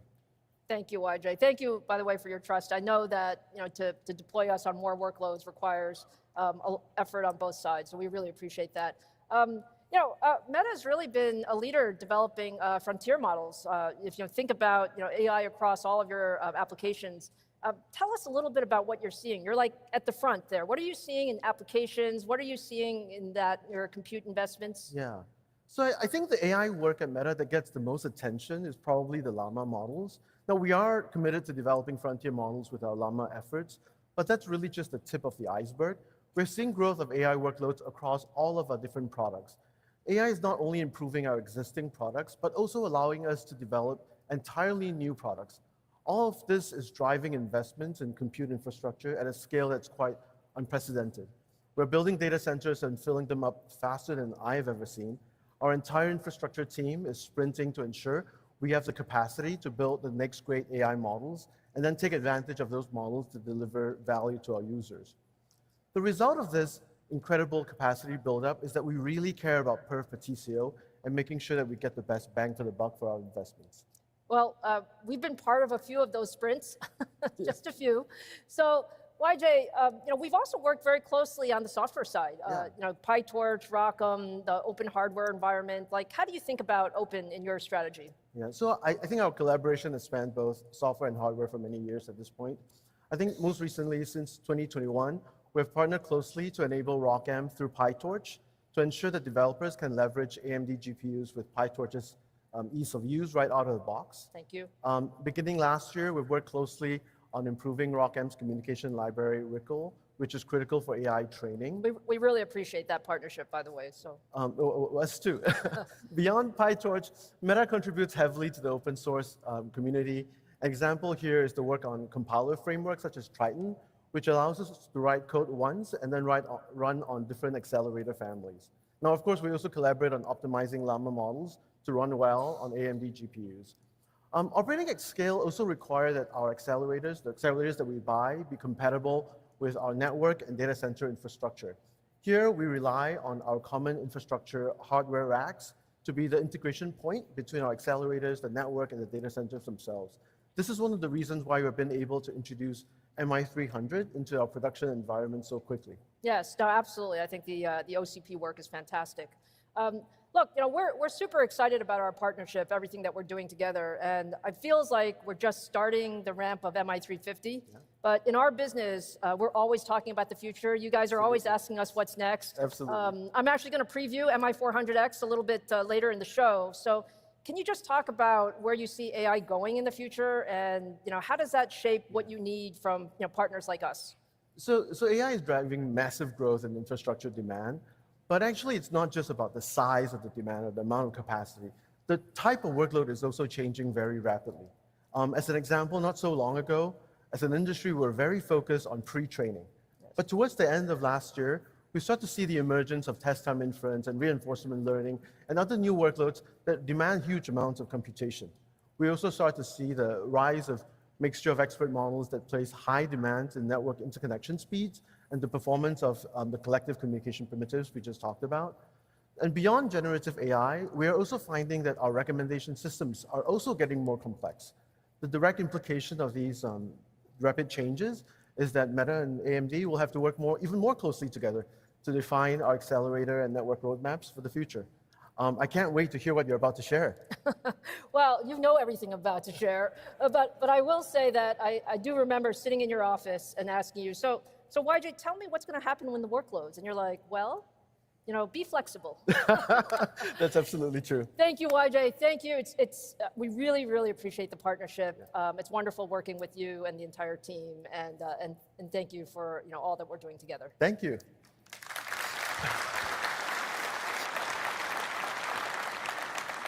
All right, so now let's turn to training. In addition to all the work we've done to improve inference, we've also made a lot of optimizations for training, and I'm happy to say we've seen some fantastic results. MI355 delivers significantly better training performance than MI300. And when you look at pre-training, for example, where foundational models are built from the ground up, 355 is delivering up to 3.5x higher throughput across a range of models and data formats. And in fine-tuning, we're delivering up to 2.9x more performance gen on gen, which enables just faster iteration cycles and reduces the time from model development to model deployment. Now, comparing to the competition, MI355 pre-training performance is actually on par with B200 across a range of model sizes and data formats. And I actually think that's very good, considering how new MI355 is. Now, in fine-tuning, we just saw some of the latest ML perf benchmarks that were out there, and MLPerf is largely considered kind of the gold standard for training benchmarks. We see that MI355X actually outperforms both B200 and GB200 when we're talking about completing the benchmark up to 13% faster compared to the latest published results. So that just tells you how much progress we've made in training. Take that, Jose, with your NVIDIA And now, shares. as we talk about solutions, we said we want to make this super easy to use. So with the MI350 series, OEMs and ODMs are launching racks built entirely on AMD technology for the first time. We're combining 5th-gen EPYC CPUs, Instinct MI350 GPUs, and our Pensando NICs in an integrated solution. And these are all OCP-compliant designs, so they drop right into existing infrastructure. And in some of the densest environments, we have liquid-cooled racks that can scale up to 96 or 128 GPUs that deliver up to 2.6 exaflops of FP4 compute and 36 terabytes of HBM3E memory. And on the enterprise side, we can do air-cooled systems that support up to 64 GPUs and integrate all of that into an existing infrastructure. So this is the kind of flexibility and range that our customers really want. What they want is to be able to take the technology, get it into production, get it into the data centers as quick as possible with as little work, as little disruption, and that's exactly what we can do with MI350. Now, one of our most strategic cloud partners that's building with AMD across this stack is Oracle. To share more about our work together, please welcome Mahesh Thiagarajan, Executive Vice President at OCI. So no Larry Ellison. Hello, Mahesh. Nice to meet you, Lisa. Hey, it's wonderful. Thank you for being here. We so appreciate the partnership with OCI. You guys have been with us across the board. That's right. You guys are frankly at the center of AI compute. Tremendous momentum. Doing our best. Powering some of the largest training and inference clusters. So look, as you look through what's facing you and all of these deployments, what's most important to you? Look, I'm truly honored, first, to be actually working so closely with AMD and building these AI infrastructure at relentless pace together, right? Fundamentally, to solve the next frontier of challenges at the intersection of cloud and AI, we need to do a deep integration across the entire stack, starting from power to compute to network to storage to truly use every last ounce of the performance that's available. So let me break that down a little bit. So when we talk to customers about compute, what we see is that the most demanding training and inferencing workloads need the exceptional weaving of the CPU and GPU memory. This is where I think the AMD Infinity Fabric actually truly enables offering the performance between moving the data sets really close to the accelerators at AI speeds, and we're seeing customers seeing tremendous value. The second thing, which I think is super important, I'm very passionate about what AMD is doing here, is really around the high-performance networking that comes close to delivering these large training clusters, right? And fundamentally, when you think about an AI supercluster, it's operating as one giant supercomputer, really looking for that ultra-low latency, extreme high-performance bandwidth, and truly operating as one supercomputer. And so that performance across these nodes really matter to complete that task. And what we partner with and we work with AMD a lot on is on the networking technologies. And for example, the Pensando work that we've been doing for a while truly enables the security of these AI workloads and actually is powering the performance that we're seeing. Yep. Yeah, no, that's fantastic. I mean, I think, thank you. We love that vision overall of putting all of these pieces together. By the way, that's exactly our philosophy as well, that you need CPUs, GPUs, networking coming together. Now, OCI was one of our early adopters of MI300X. It's been great to see some of the customer response. Can you talk a little bit about how AMD Instinct looks in Oracle Cloud? Look, MI300X on Oracle Cloud Infrastructure is a very deep integration. We've seen massive demand from both AI native companies and large frontier model companies actually doing work on top of OCI today. Now, the support model is actually like where we partner well together to offer that fantastic experience where when a customer comes looking for a cluster, in a moment of minutes, they're able to get their AMD Instinct machines truly with what AMD brings to the table. the latest and the greatest ROCm innovation, the updates, everything's available out of the box, step one. Two, what we try to do is also ensure that customers are getting the latest performance benefits of everything that you guys are doing on ROCm very regularly on a monthly update. So the customers actually get the best of AMD immediately. And third is the latest addition of your PyTorch and VLLM support. We've actually seen acceleration of some of our customers who've been waiting for that support. So they're like, oh man, this is exciting. So let's go use that platform. And so, you know, look, some of the largest names, largest customers who you've all heard about are all running AMD Instinct on OCI, and they're having a great experience. It's wonderful, Mahesh. Look, I really have to thank you and your team. I know that this has very much been about getting exactly what customers need, and you guys have been super, super agile in that. Now, you know, when you think about Oracle and your adoption of technology, we talked about 300. You're actually now leading with us on 355. I know there's a lot of interest there. Can you talk a bit about just the evolution of our partnership and what you're seeing? Look, I think our partnership probably started about a decade ago, right? I think we've been partnering for a long time, but I think it started heating up around a decade ago. And it started with us actually using AMD EPYC for our databases, right? Our Oracle Exadata database machines now, like back since then, we've been using AMD EPYC. We've seen tremendous performance where we're seeing 3x higher transaction throughputs and 3.6x faster analytics queries.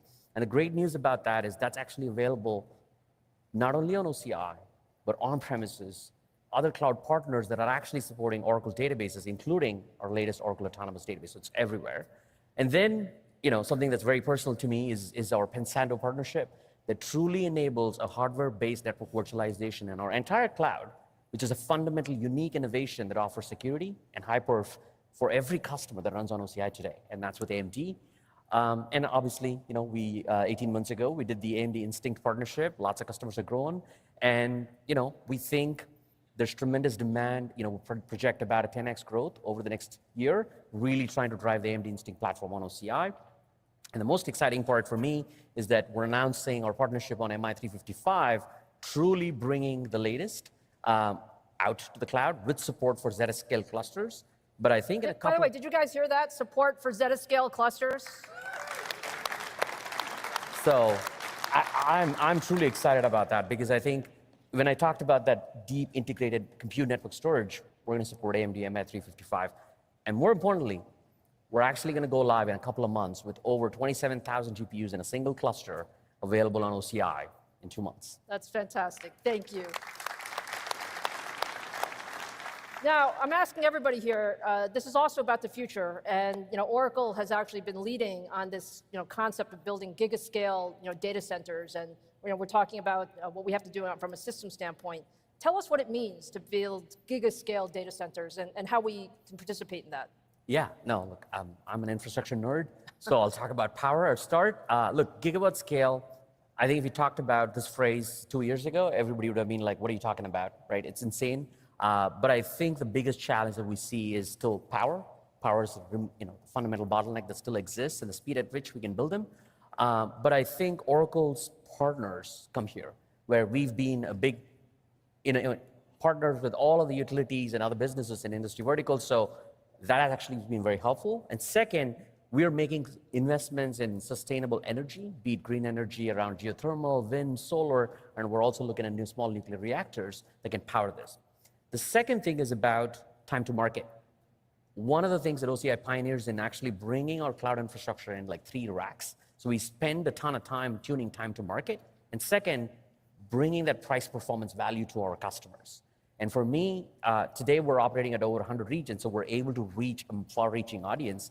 But I think going back to the price performance message, I really think that's why AMD and Oracle work together. We're bringing value to customers. That's what it's all about the price performance. And today, with that price performance value, customers actually enjoy the AMD plus Oracle partnership. And lastly, we're very excited and looking forward to your 450X platform. I'm seeing some of the specs, and I think it's going to be truly special. Fantastic. Mahesh, thank you so much. Thank you for the partnership overall. Anytime. And I look forward to everything we're going to do together. Absolutely. Thank you so much, Lisa. Appreciate it. Thank you. All right. So look, customer excitement for MI350 is very strong based on the performance and cost per token advantages. I'm happy to announce that MI355 production shipments actually started earlier this month, and we have the initial wave of partners on track to launch platforms and public cloud instances here in the third quarter. So really, really excited about MI350.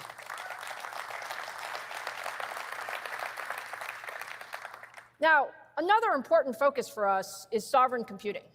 Around the world, we're partnering with national governments and research institutes to help build the high-performance computing and AI infrastructure that is really critical for their economies. And the goal really goes far beyond just building domestic compute capacity. It's really about using AI to power public services, research, and national programs that create societal impact.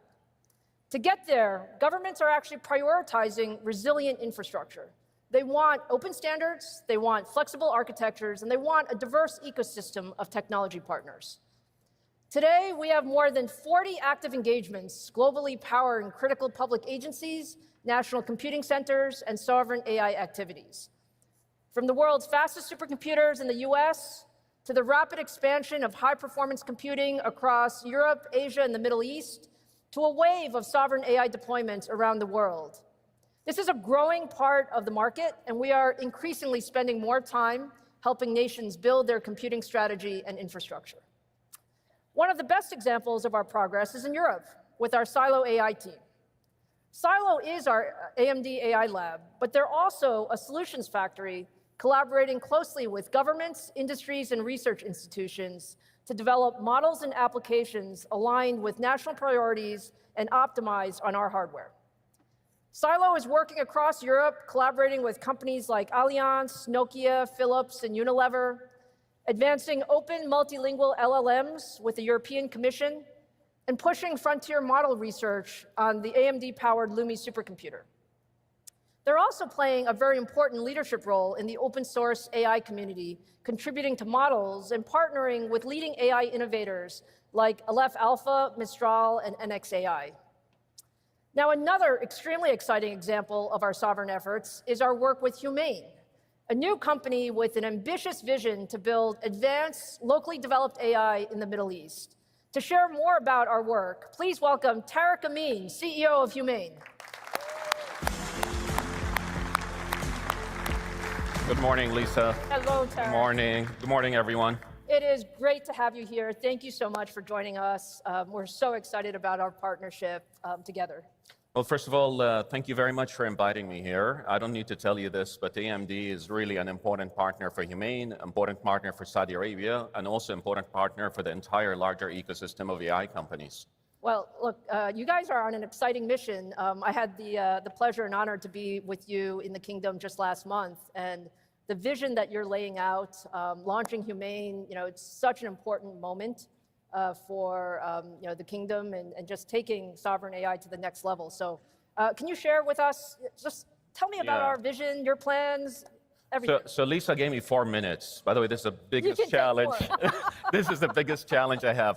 But I wish I could share with you what we have done last month. I'll take a perspective just to tell you the entire story and the partnership that we're doing with AMD to redefine the entire AI infrastructure ecosystem.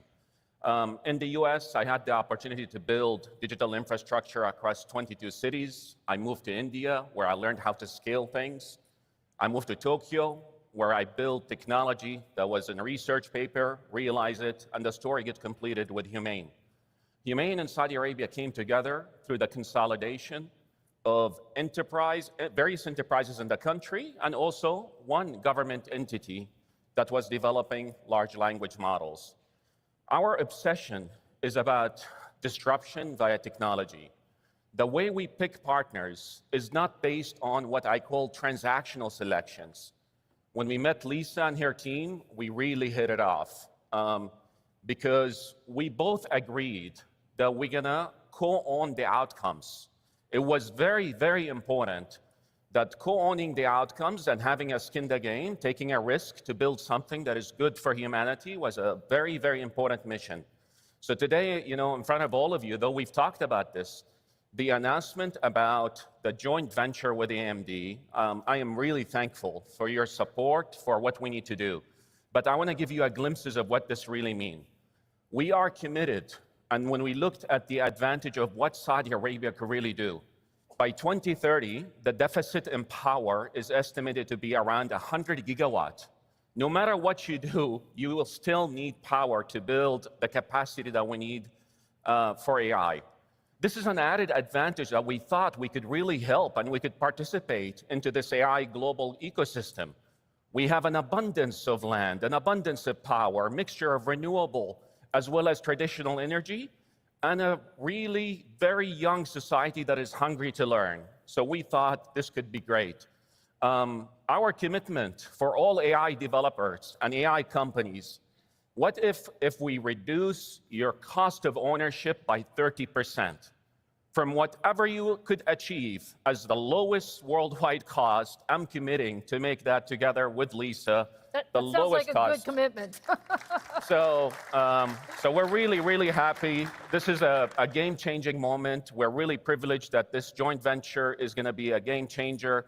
2030, 1.9 gigawatt. 2034, 6 gigawatts. It starts in Riyadh, but it doesn't stop there. We will go and look at other global opportunities to build our infrastructure. You know, Tarek, I want to just point out some of the things that you said, right? We've talked about the need for power. We've talked about, the need for speed, and we've talked about the need for efficiency in what we're doing. I think that, what impresses me the most about the work that we're doing together is you really have like a clean sheet of paper to talk about what's next. So we've talked about a lot of AI infrastructure, both in the kingdom and outside of the kingdom. Can you just talk about how, some of the milestones that we have in place? So I think as soon as we really crafted this agreement, I mean, the timing of Lunch Humane was not also coincidental. We were really happy that it was coincided with a presidential visit into Saudi Arabia to talk about relationship and partnership they're doing with technology companies such as AMD. We have already started the construction of 2 large campuses, 11 data centers, each one of them of 200 megawatt capacity each. I will tell you, Lisa, almost on a weekly basis, Tarek, we need to move faster, we need to move faster. So I really appreciate your spirit. I have some MI350s for you that need data center. So we're by this year, I mean, our entire build is to get our first 50 megawatt done, and then we start scaling up on 50 megawatt modules every quarter. So my entire obsession now is about the infrastructure layer. One thing that I think all of you saw when Lisa was talking about the new generation, I mean, I would tell you, congratulations on MI350. I could not even be more excited about what 2026. I think the MI400 series is a game changer for our industry, but realize that what we are doing with AMD is not just I'm buying chips. Lisa and her team have enabled us to really disrupt the TCO. Second is about openness. We talked about this. We said we need an inclusivity. The world working together is a better place than us being fragmented. And the idea that we build an open ecosystem, inviting many others to participate, including AMD, including Cisco, and many other financial partners that are going to come and take this hopefully as a blueprint of what we need to do to address the gap that the world has in energy. That's fantastic. Tarek, thank you again for the incredible partnership. We are super excited about what we're doing together. I think we're super excited about what we're going to do for this AI ecosystem going forward. And thank you, Lisa. Yeah, thank you very much. Thank you. Really appreciate it. Thank you. He gets the hug because he brings in the billions. Right, so you can see there's just a lot of excitement on MI350 and our roadmap. Now, as exciting as the hardware innovation is, it is really the software that unlocks the full potential of AI. So to share more about everything that we're doing in ROCm and the developer ecosystem, please welcome AMD Senior Vice President of AI, Vamsi Bopanna, to the stage.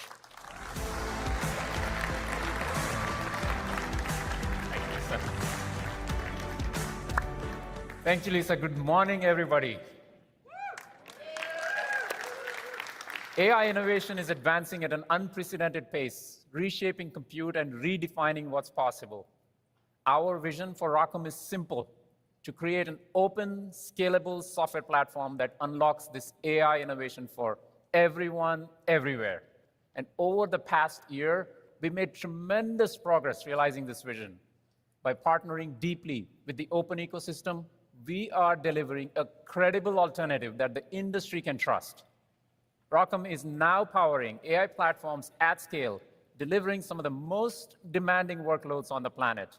So today, I'm so excited to show you how far we've come and why this is just the beginning.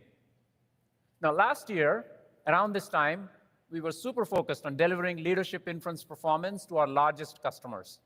Since the time, we have significantly expanded our customer base, accelerated our inference capabilities, and now added training support across key models and frameworks.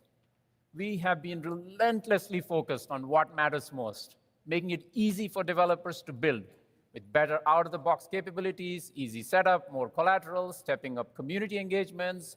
We've been running hackathons, contests, meetups, and more.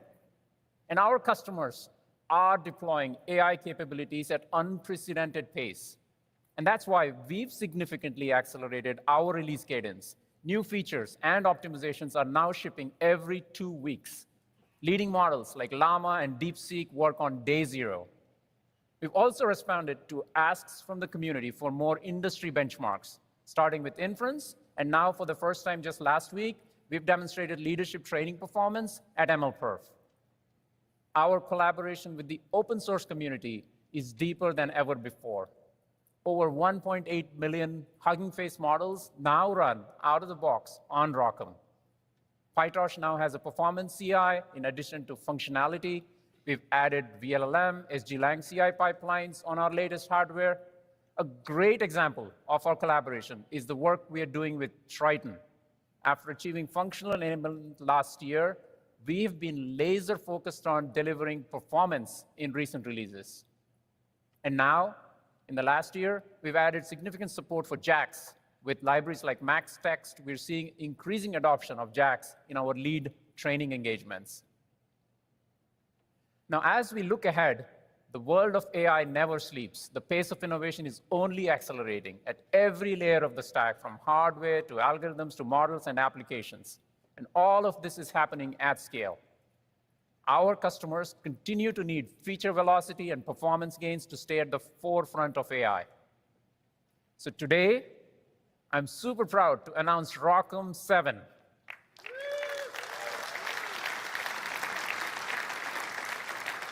ROCm 7 is bringing exciting new capabilities to address these emerging trends and brings support for our MI350 series of GPUs. It continues our relentless focus on usability, performance, introduces the latest algorithms, advanced features like distributed inference, support for large-scale training, and new capabilities that make it easy for enterprises to deploy AI effortlessly. Within ROCm 7, inference has been the largest area of focus. We've innovated and invested at every layer of the inference stack, from the latest framework enhancements in VLLM, SGLang, implementing serving optimizations, supporting advanced data types, to delivering extremely high-performance kernels, to implementing the latest algorithms like Flash Attention v3. We made it easy to author and integrate kernels with Pythonic abstractions, and we've done significant work in our communication stack. This is how ROCm 7 delivers over 3.5 times the performance of ROCm 6. And when it comes to inference serving frameworks, it's becoming more and more clear that open source feature velocity and performance is in fact outpacing proprietary alternatives. Just look at what's happening in frameworks like VLLM and SGLang.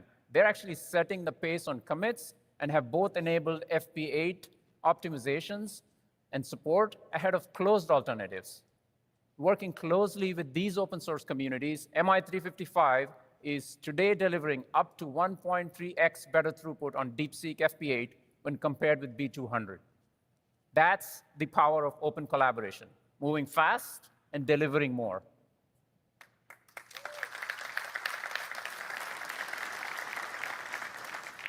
One of our earliest partners that's innovating at scale with ROCm is Microsoft.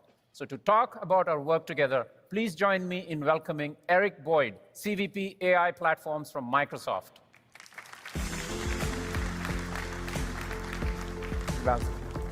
Hey, Eric, so good to see you. Thank you for joining us this morning. Yeah, really glad to be here. Yeah, we have been very close partners for a long time. Can you tell us a little bit about how that partnership has evolved, and particularly around Instinct? Yeah, sure. I mean, as you know, we've been using several generations of Instinct. It's been a key part of our inferencing platform, and we've integrated ROCm into our inferencing stack, making it really easy for us to take and deploy new models on the platform. That's great. Now, tell us a little bit about the type of models, what kind of work our teams are doing together. Yeah, so at Microsoft, the customers that come to AI Foundry or even our internal customers are looking for the cutting edge leading models. And so models like GPT-4o or 4.1 from OpenAI.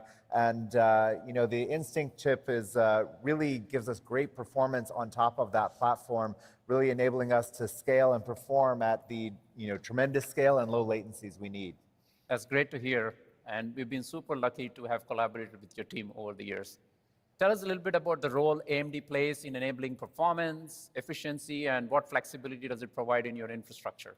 So when you're serving these large language models, one of the big challenges is taking advantage of all the memory on the chip. And so the models have tons of parameters and they have caches and things. And so the more memory you have available and the better bandwidth, the better performance you get and the better latency that you get out of it.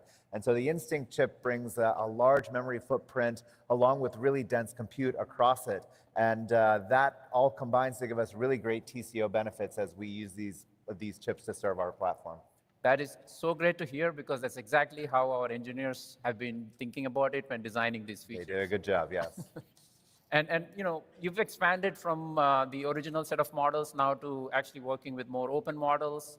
So can you share a little bit more about the work there? Yeah, of course. At AI Foundry, we're committed to making sure customers get the most advanced models from OpenAI, Mistral, Cohere, other companies like that. But we have over 11,000 models in our catalog, and most of those are open source.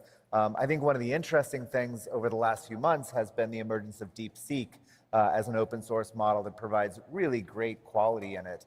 And we inference the DeepSeek model on SGLang, which is an engine that's open source that we've contributed to, adding things like predictive sampling and the like to it. And being able to use that sort of open source framework has really accelerated the development in this space. And of course, ROCm's integration with open source makes all of this really easy for us to deploy at scale. Yeah, that's been so refreshing, all the work that we've done in the open. Now, as you look ahead, you've again expanded the footprint of activities, and now we're looking at training. So that's super exciting. So maybe share a little bit about what we're doing there. Yeah, it's really interesting. As we look forward, we've seen such tremendous growth in inferencing, and we don't see any signs of that slowing down. And the Instinct looks to be a key part of our platform on inferencing going forward. But it's also great that it works really well as a training chip. And so we've been able to train, on 2100 MI300Xs, a state-of-the-art multimodal model in our research team. And really being able to use the same platform for inferencing and for training gives us tremendous flexibility in our data centers. And as we look forward, we're really excited to continue partnering with AMD on our inferencing and our infrastructure solutions. That's awesome. And actually, this afternoon, there's more information. There's actually a nice talk on the work around training. So I encourage you to go hear about that. Thank you so much, Eric. It's been great having you, and wonderful Thanks so much, partnership here.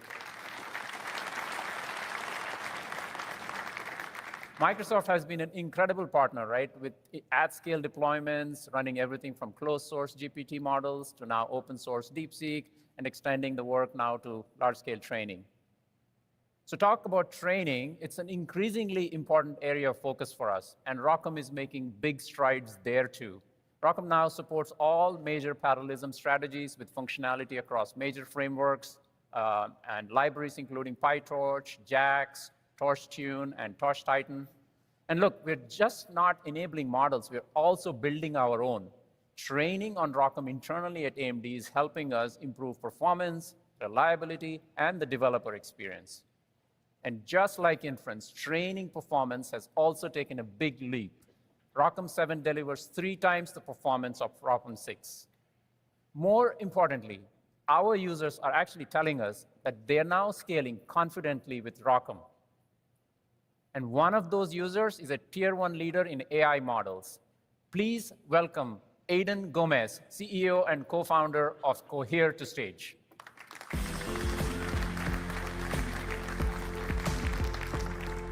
Aiden, thank you for joining us. It's so good to have you here. Thanks for having me. Tell us a little bit about Cohere and your vision for where you're heading. Actually, before I do that, I actually should introduce you. Everybody knows you as a famous AI person, but there was this seminal paper, Attention is All You Need, and Aiden was one of the authors of that paper. Thank you, thank you.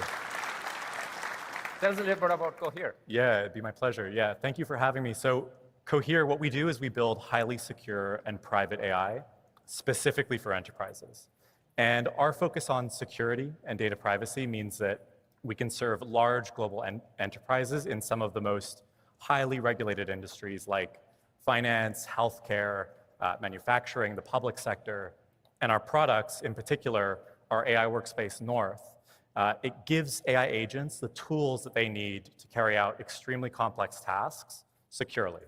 And so that spans the normal stuff, like emails and calendar and docs, but also the much more sophisticated stuff, like ERPs, CRMs, and even custom internal tools that are secured behind firewalls. And with our models and our product North, we're giving enterprises control to really let them customize it to their needs and leverage all of their data in a secure and private environment.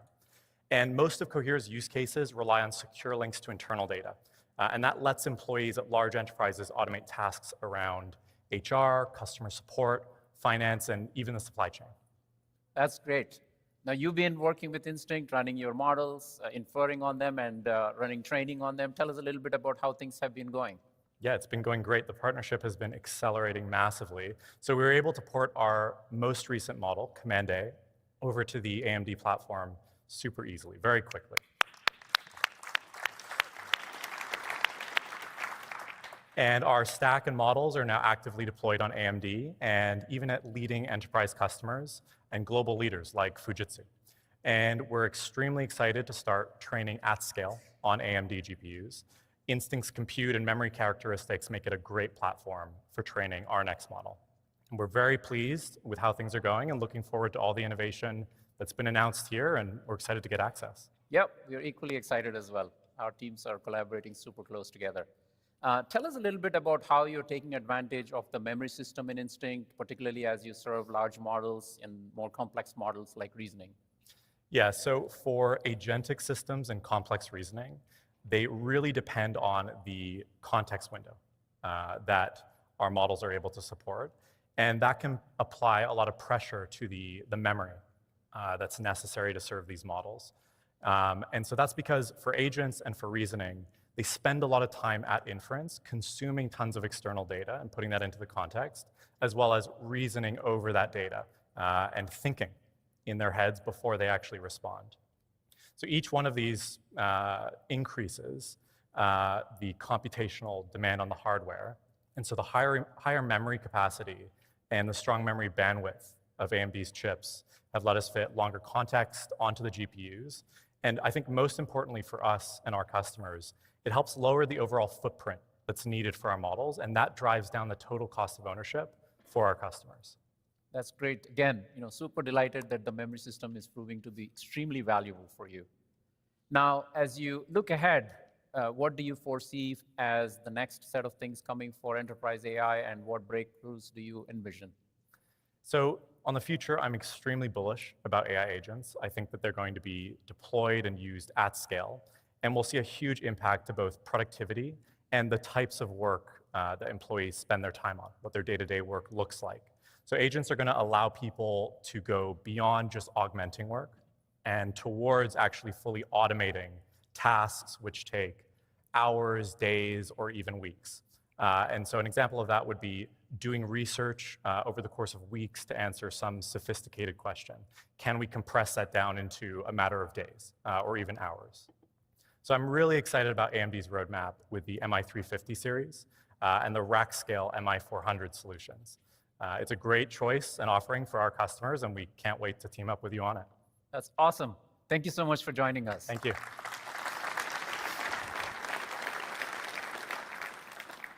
Cohere is training and serving on AMD. We are so excited that we've been able to earn their trust at every level of the stack.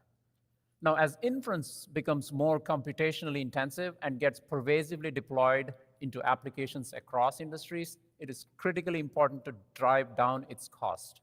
And one of the most exciting new opportunities to drive down inference costs is distributed inference. So let's talk about it. Let's talk about distributed inference. In any LLM serving application, there are two phases. There's a prefill phase and there's a decode phase. While it's simpler to deploy, in a traditional inferencing serving applications, these two phases of the model are typically handled on the same GPU.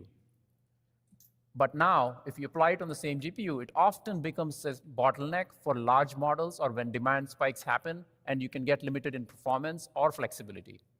We can significantly improve throughput, reduce cost, and boost the responsiveness by disaggregating the prefill and decode phases.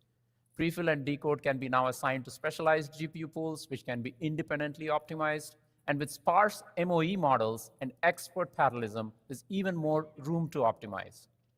We have a great solution coming for distributed inference on AMD platform. Staying true to our strategy, we are embracing an open approach, building alongside an ecosystem of VLLM, SGLang, and LLMD. New technologies like GPU Direct Access and DPP deliver significant performance gains. Together, this stack enables a truly open and performant foundation for next-generation distributed inference workloads. Now, as AI is moving into real-world enterprise deployments, ROCm is evolving to meet those needs. Enterprises need more than just raw performance. They need end-to-end applications that helps teams hit the ground running, enabling easy and secure data integration for compliance and trust, and supporting robust workflows for ease of deployment. To make all of this possible, today, I'm excited to announce ROCm Enterprise AI.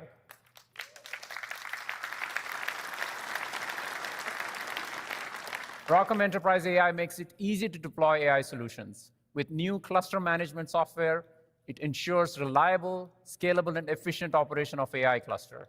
And our MLOps platform allows fine-tuning and distillation of models with your own data, and a growing catalog of models will come for specific industries. We partner closely with our ecosystem to deliver end-to-end applications that integrate with existing workflows and data systems, sometimes structured and sometimes unstructured. And to show how all of this comes together in a production enterprise stack and also discuss our strong collaboration on distributed inference, I'm excited to welcome to stage Chris Wright, CTO of Red Hat.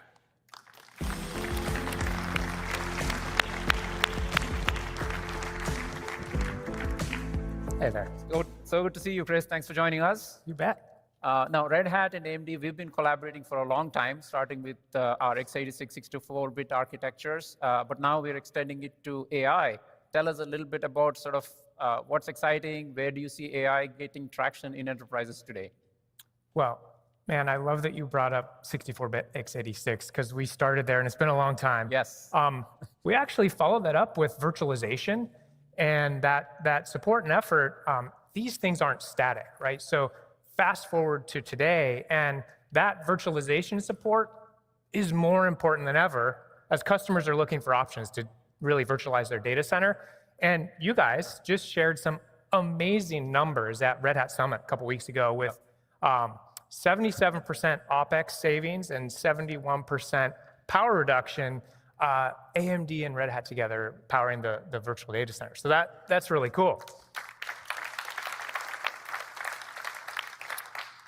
Now, as for AI, quite a few things are happening. First, you've seen it here today. We talked a lot about it. The surge of open. And some of that is open source software, the frameworks, things that we're more familiar with, but also open LLMs. And today they have capabilities that are on par with the really proprietary large-scale models, including things like reasoning. So they're there or even outperforming in some cases. Second, the emergence of VLLM. This is something really important for Red Hat, work that we're doing together. And this makes high-performance inference deployments of open models easy. And then third is bringing this VLLM support to a broad set of accelerators like AMD's. And so all of this together creates this ease of use to generate real efficiency and then choice for companies today. That's so good to hear. Now, we're not stopping there. Together, we've announced LLMD, an open source distributed inference framework. Tell us a little bit about why it is so significant for AI. You've seen it here today already, talking about reasoning, talking about agents, talking about token production, and driving down the cost of token production. So a key challenge for the data center today is lowering the cost of token production. It's not just tokens per dollars, but it's also tokens per dollars per watt. So really thinking about the overall efficiency to meet the Gen AI demands of reasoning models and agentic workflows. Reasoning models literally produce more tokens as they effectively think to produce results. And so our LLMD project is trying to address this need. How do you distribute and saturate these amazing instinct processors with requests to respond to inference? You mentioned a little bit earlier the disaggregated prefill and decode, and these are the low-level technologies that we're building into LLMD. LLMD builds on VLLM and then extends that into a distributed environment with Kubernetes. So we're so thrilled that you're joining us together in this journey and bringing your experience so that we can create this critical kind of industry initiative. Yeah, our weight is behind VLLM and the open communities, and now with LLMD, we can get to extend that further. So let's shift a little bit to OpenShift. OpenShift AI is playing a key role in simplifying AI for enterprises and making it easy to deploy. How are we working together with OpenShift, and what role do our platforms play in that product? Yeah, well, broadly, Red Hat AI and AMD's processors, CPUs, GPUs together bring this efficient, production-ready AI environment. So VLLM and LLMD are a key part of the Red Hat AI portfolio, which includes OpenShift AI. It includes the Red Hat inference server specifically. And then the AMD Instinct GPUs are fully supported within OpenShift AI. So a lot of work that goes into bringing that to life.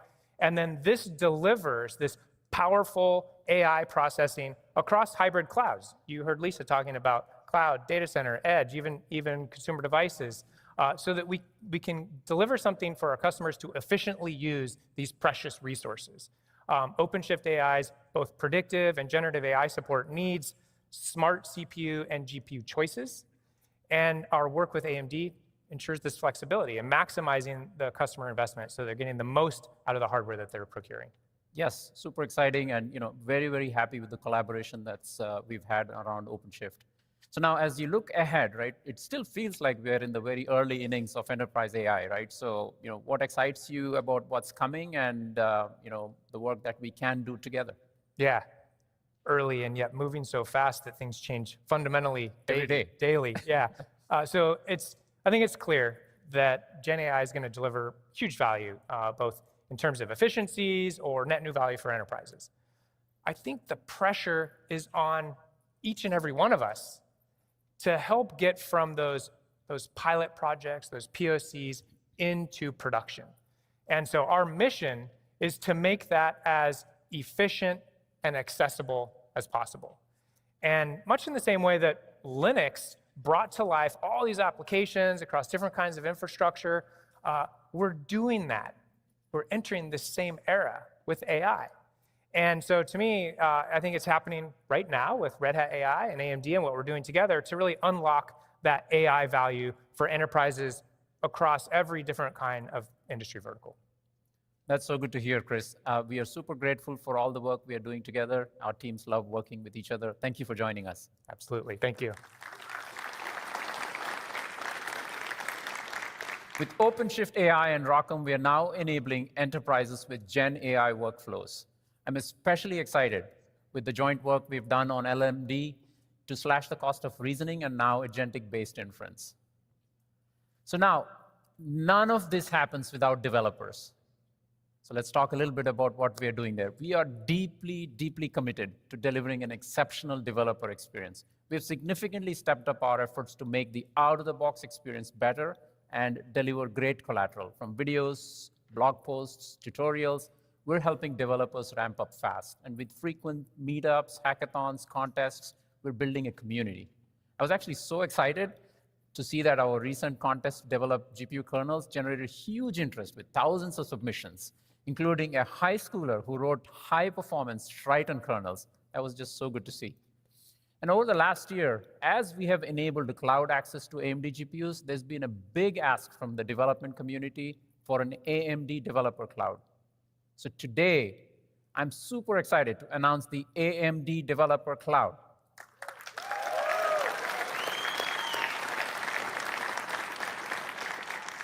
Instant access to AMD GPUs, no setup, pure development velocity. Every developer in this room has a 25-hour free GPU credit email in your inbox. No strings. Just launch, go. Now, to show it in action and to tell you about all the collateral we're going to bring to you as part of this Dev Cloud, please join me in welcoming Anush Ilangavan and Sharon Zhao to stage.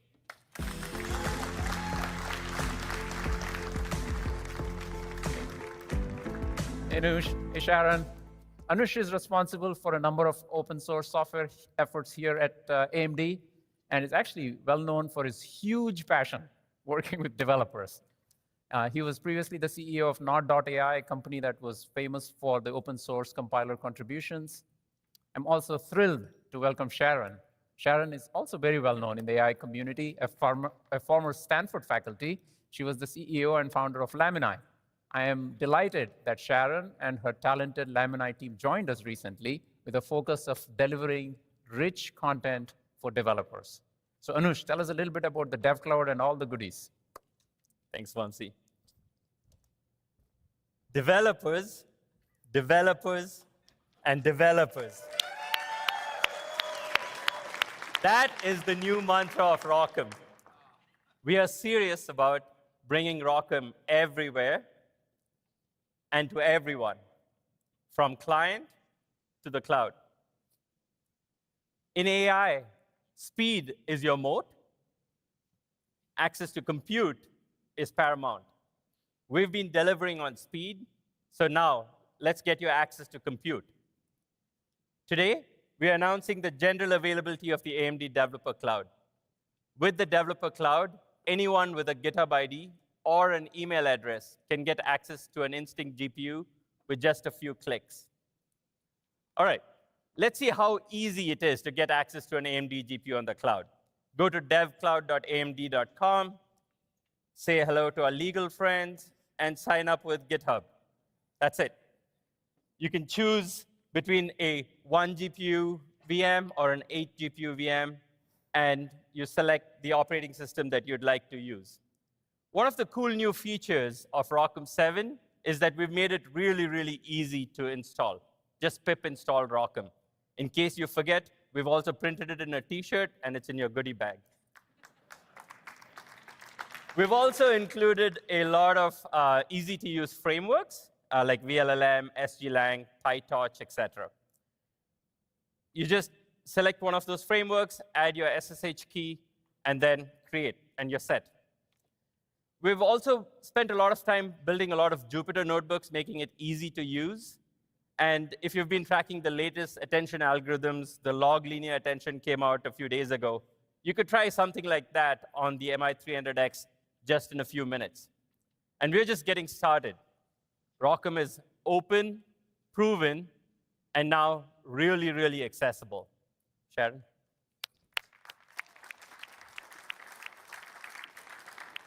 Hi, everyone. I'm Sharon.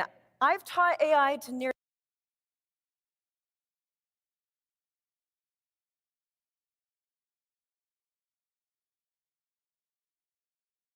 a million people, many of you, at Stanford, as well as on Coursera with my startup, Lamini. As Vamsi and Lisa just shared, I'm super excited to announce that Lamini has now joined AMD.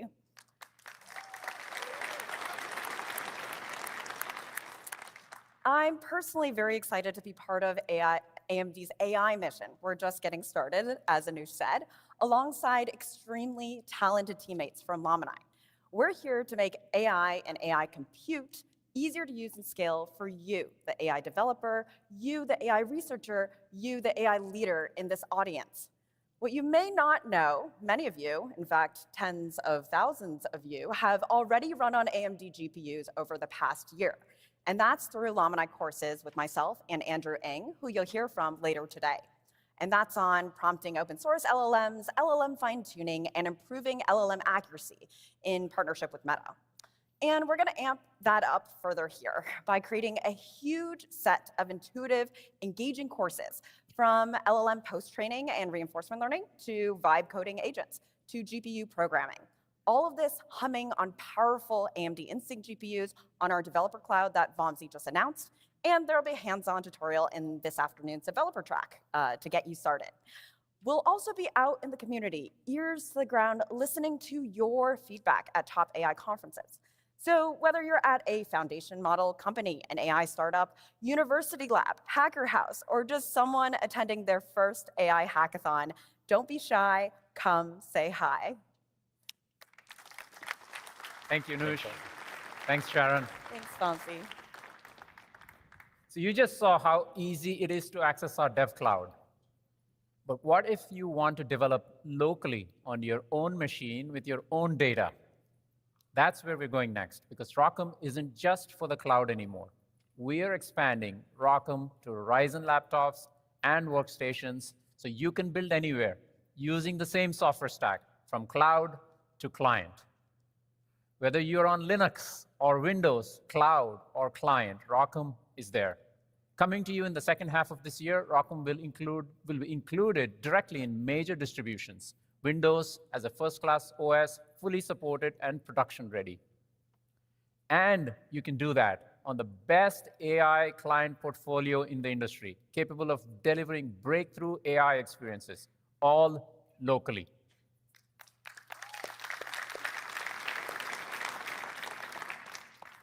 So we've talked about all the exciting capabilities in ROCm. We've talked about empowering developers everywhere. Now it's time to hear from the builders themselves. So we have a fantastic program for later today. Join us this afternoon for the developer track, featuring leaders that are driving the shift to open and scalable AI. Hear from them how they're enabling their communities to build on AMD. So as I close, let me leave you with this. We built ROCm to empower the world with an open software platform that unlocks AI innovation for everyone, everywhere. And we've made tremendous strides in just the last year. Our strategy of combining forces with the open source ecosystem is paying off. Together, we are delivering a credible, high-performance alternative. ROCm is delivering some of the most important AI workloads on the planet today. But this is just the beginning. We are going to push forward with urgency, with focus, and with a deep, deep commitment to developers, because the future of AI is not closed. It is open, it is collaborative, and it is for everyone.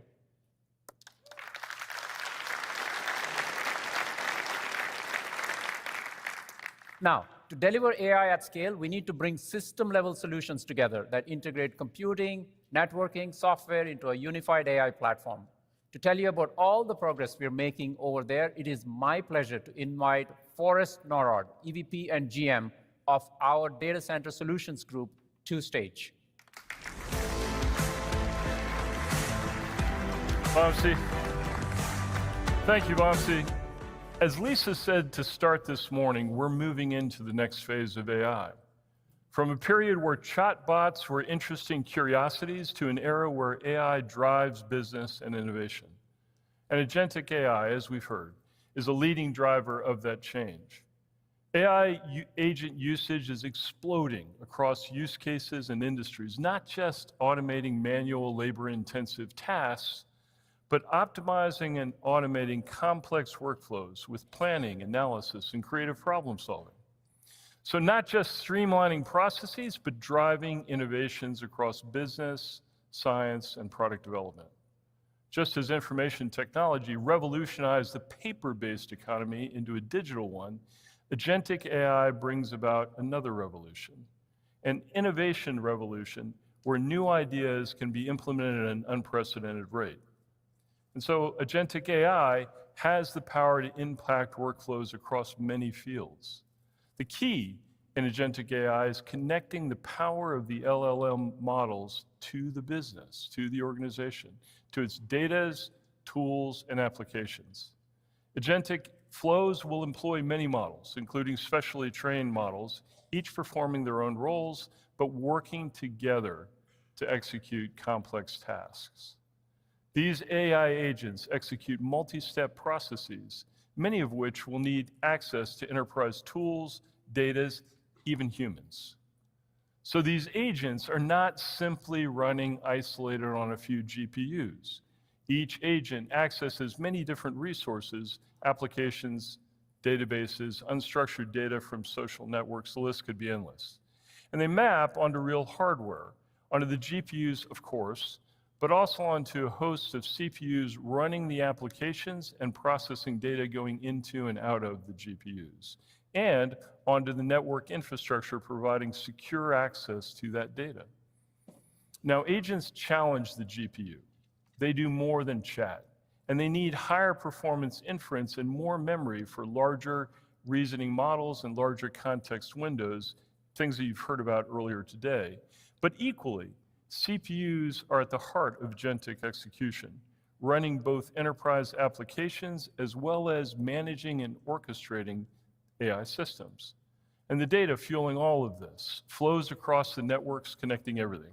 But that data includes the crown jewels of any organization, and hence it must not just be accessible quickly, but above all, it must be secured.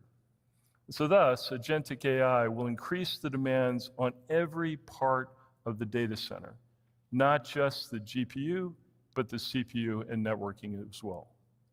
At AMD, we build the technology powering each one of those elements.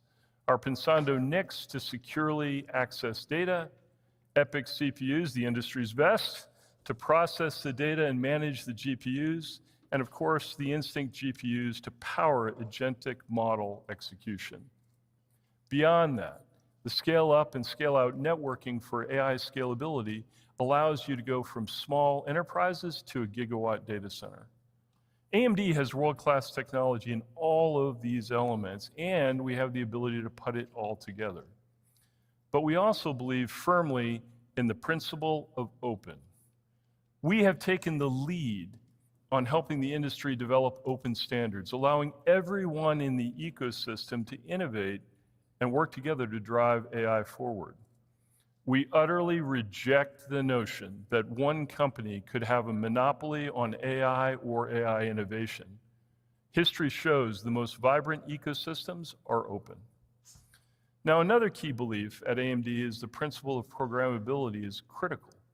AI is evolving so quickly that having fixed function devices or limited accelerators is the wrong approach and will slow down progress. Software innovation from many, including folks like DeepSeek, has shown time and time again the value of flexibility.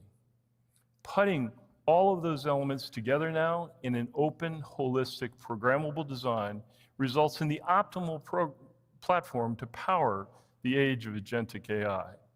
So let's look at each element. The front-end network connects the compute nodes to the rest of the world. It's the bridge to the AI node. With agentic AI, as I said before, data is ever more important and security is paramount. But security is a layered discipline. With AMD's advanced DPU technology, we support encryption, authentication, and east-west firewalling on every connection.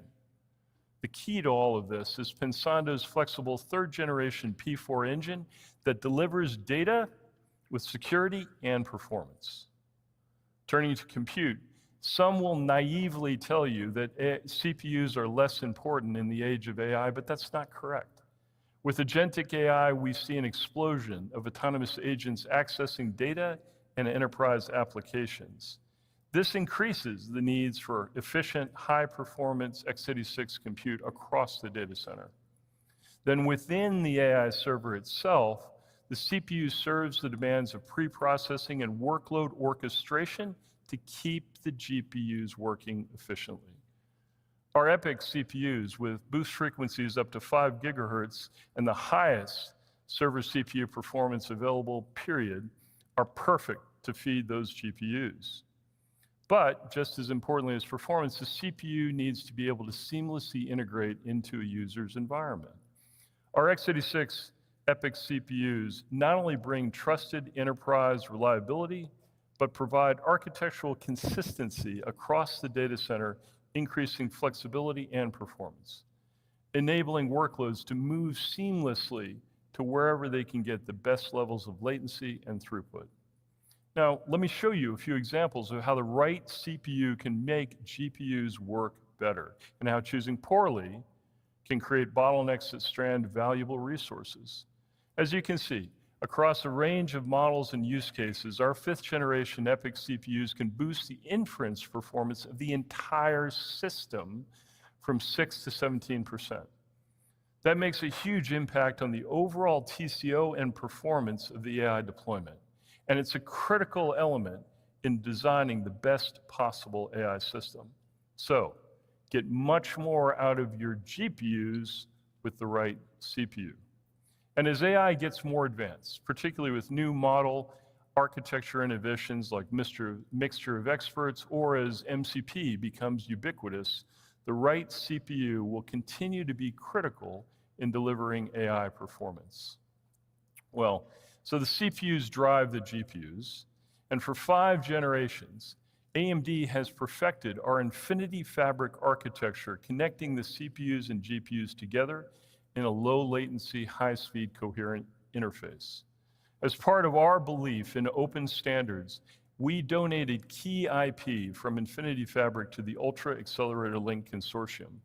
UA Link expands the protocol, scaling well beyond 8 interconnected GPUs up to 1,000 coherent GPU nodes, enabling AI systems to ramp delivered GPU performance for training and distributed inference, and for whatever innovation software develops next.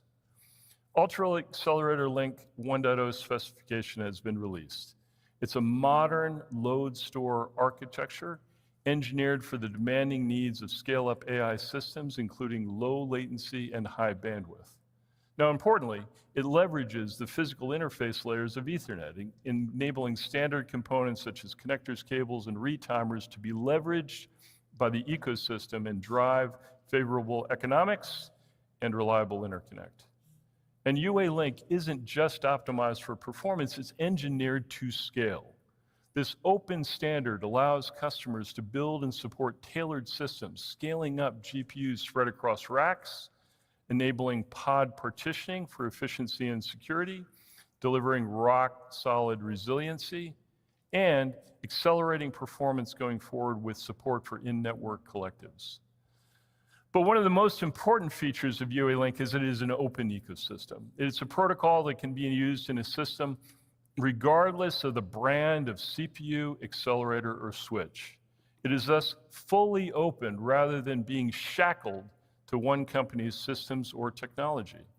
Again, AMD firmly believes in the power of an open, interoperable ecosystem that accelerates innovation and protects customers' choice while still delivering leadership performance and power efficiency. The consortium is steered by some of the largest scale users and suppliers in the world, hyperscalers and leaders in the semiconductor industry. We are excited to invite some of the contributors to the Ultra Accelerator Link Consortium to the stage. Please welcome Jitendra Mohan, CEO and co-founder of Astera Labs.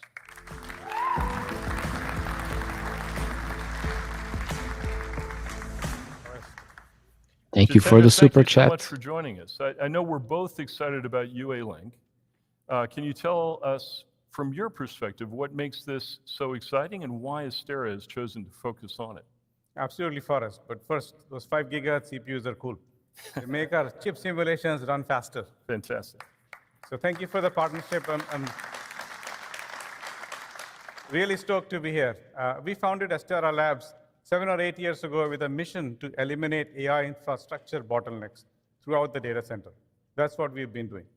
From the beginning, we have been laser focused on delivering solutions that meet our customers' demands.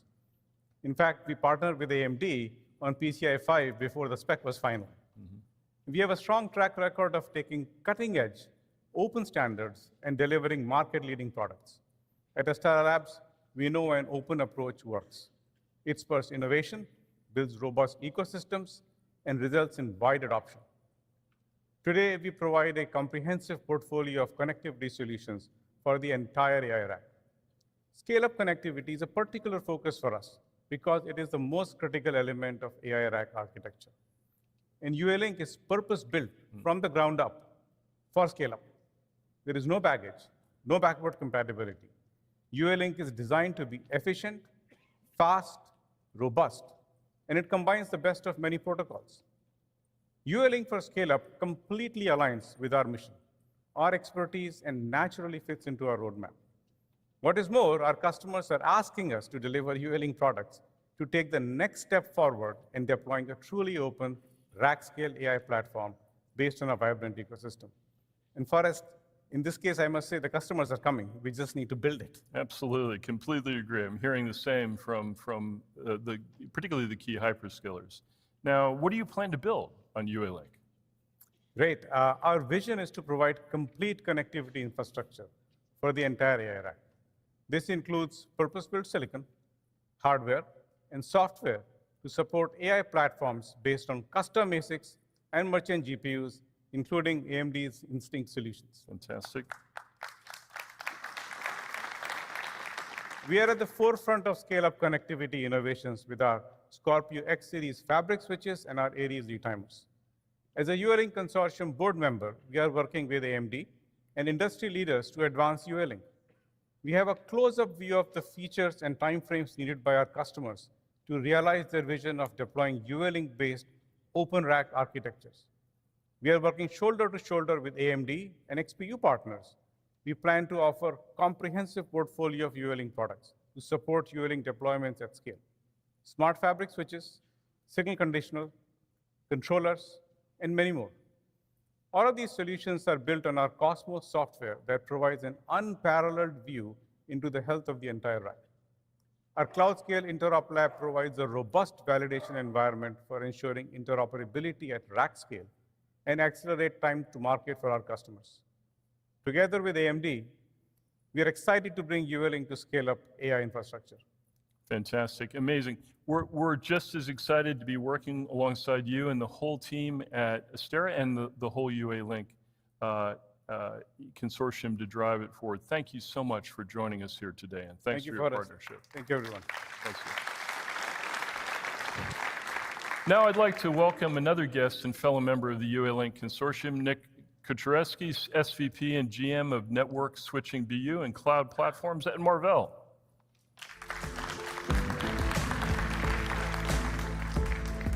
Morning. Nick, thank you so much for joining us. Glad to be here.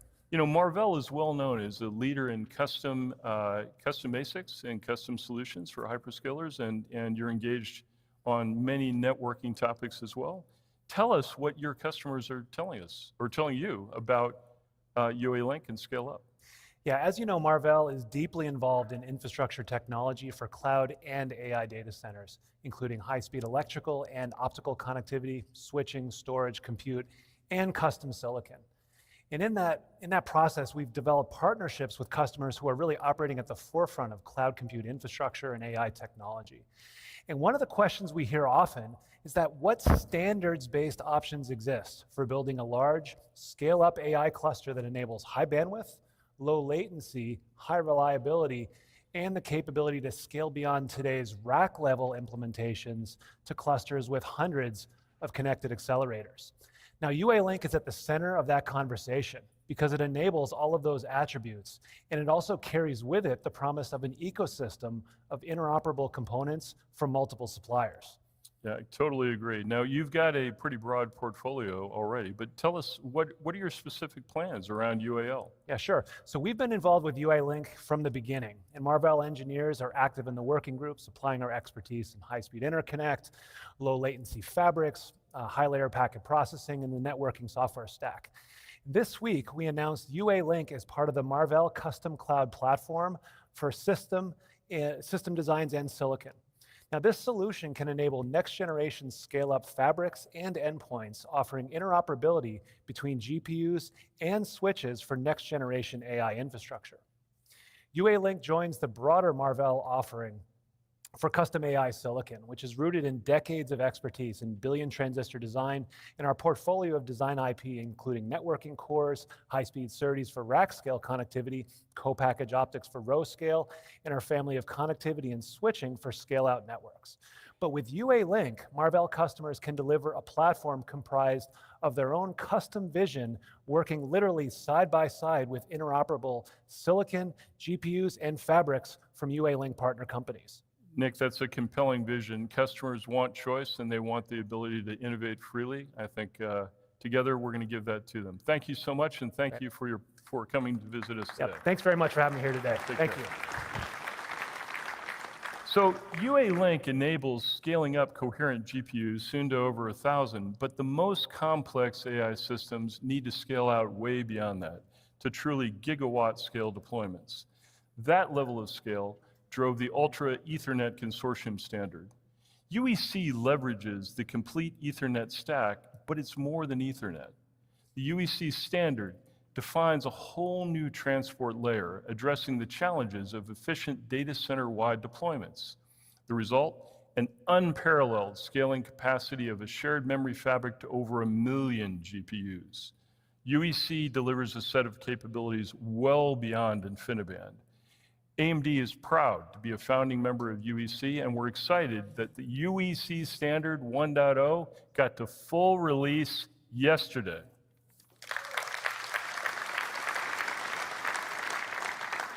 And we're proud as well to have the industry's first UEC-ready NICs. We introduced the third generation Pensando P4 engines last fall to drive front-end networks, but their incredibly flexible and performant P4 packet processing technology allows them to match the rate of innovation and is ideally suited for the unique needs of back-end AI networks. Polara 400 supports advanced transport and congestion control innovations from multiple standards and multiple custom solutions for customers, including shortly UEC 1.0.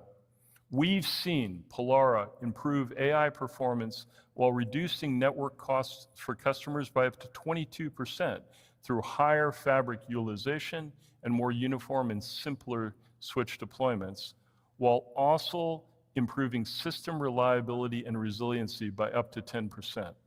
That improvement in resiliency and availability is ever more important as AI evolves into mission-critical agentic applications. With the back-end network, we complete the end-to-end AI platform needed to support agentic AI and drive AI forward. And at AMD, we know that agentic AI isn't just a vision or a concept, it is emerging here today. Our customers want it, the industry is demanding it, and we are enabling it with a leadership portfolio of products and our open rack infrastructure. To develop that leadership performance at scale, again, you need more than a powerful GPU. You need a modern open rack architecture purpose-built for AI. You get that with Selena 400 DPUs for front-end networks, the 5th generation AMD EPYC CPUs, the AMD Instinct 350 series GPUs, and scale-out networking solutions with AMD Pensando Polara AI NICs, all integrated together into an industry-standard OCP design fully supported with UEC NICs and offering unprecedented performance. The industry thrives on it requires an open ecosystem. Open done right enables fully optimized rack-level infrastructure without proprietary lock-in and enables innovation across the industry. To show us how we take these principles to the next level, please join me in welcoming Dr. Lisa Su back to the stage. Thank you. All right. So look, you've heard a lot from Vamsi and Forrest and a bunch of our customers and partners about all the momentum we have across hardware, software, and solutions.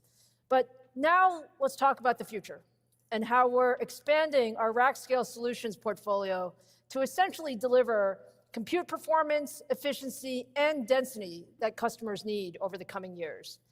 Today, I am super excited to give you a first look at the next big step for our AI roadmap, the Instinct MI400 series. You may hear us call it MI400 series, you may hear us call it MI450, MI400 series is really bringing together everything we've learned across silicon, software, and systems to deliver a fully integrated AI rack platform.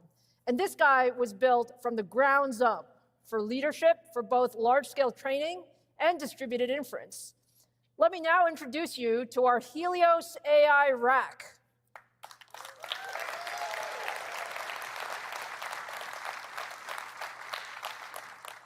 Helios is truly a game changer. For the first time, we architected every part of the rack as a unified system. That's combining our CPUs, our GPUs, our Pensando NICs, and our ROCm software all together in one platform. And it's really purpose-built for the most demanding AI workloads, from training to the largest frontier models to scaling inference across thousands of nodes. But Helios has more than just lots of compute. We also have leadership memory capacity, leadership memory bandwidth, and leadership interconnect speed. And all of that is delivered in an open OCP-compliant rack that supports both Ultra Ethernet and UA Link.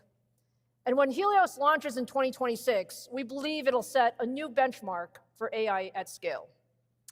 So think of Helios as really a rack that functions like a single massive compute engine. It connects up to 72 GPUs with 260 terabytes per second of scale-up bandwidth. It enables 2.9 exaflops of FP4 performance. And that is a great number, but Helios goes even further.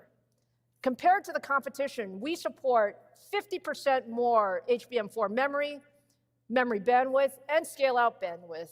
And these are big advantages. I mean, this is our sweet spot. We've always had this memory architecture.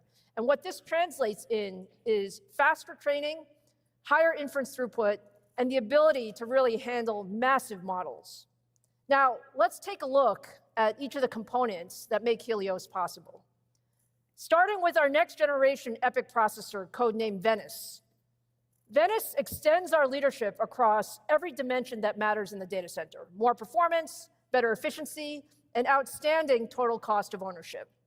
It's built on TSMC's 2-nanometer process and features up to 256 high-performance Zen 6 cores, and it delivers 70% more compute performance than our current generation leadership Turin CPUs.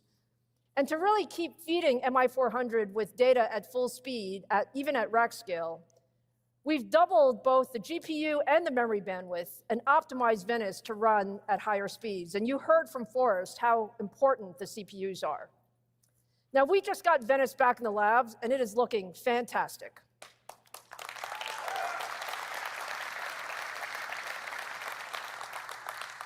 Now, at the heart of Helios, though, is the MI400 series. This is truly the most advanced accelerator we've ever built. It's really an engine for the next generation of AI, and it's designed to run trillion-plus parameter models. We deliver up to 40 petaflops of FP4 performance. We have 432 gigabytes of HBM4, and supports 300 gigabytes per second of scale-out bandwidth to connect across racks and clusters. And now, as you've also heard from Forrest, we need a high-performance networking fabric to connect all of that. And that's why we're also introducing Volcano, our next-generation scale-out AI NIC. Volcano is fully UEC 1.0 compliant. It supports PCIe and UAL interfaces to connect directly both CPUs and GPUs. And it delivers 800 gigabits per second of line rate throughput to scale for the largest systems. Now, with Helios, every GPU in the rack is connected through the high-speed, low-latency UA link tunneled over standard Ethernet. Now, when you look at our AI roadmaps, every generation is always special, but Helios is truly a giant step forward. With MI355, we're taking a big step forward. You heard some of that this morning. We're delivering 3x more performance across a broad range of workloads, extremely competitive versus the state of the art today. And with Helios, we're bending that curve further. The MI400 series is expected to deliver up to 10x more performance for the most advanced frontier models, making MI400 the highest performing accelerator. I think 10x is a good number. Is it a good number?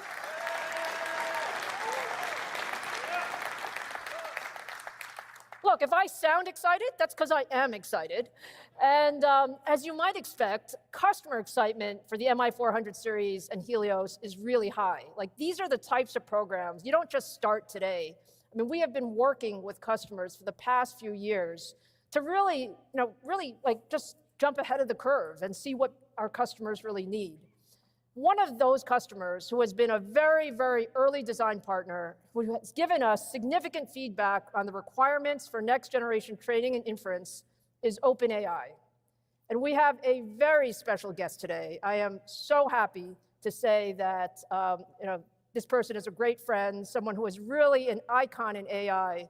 To hear more about our work, please welcome OpenAI founder and CEO Sam Altman to the stage.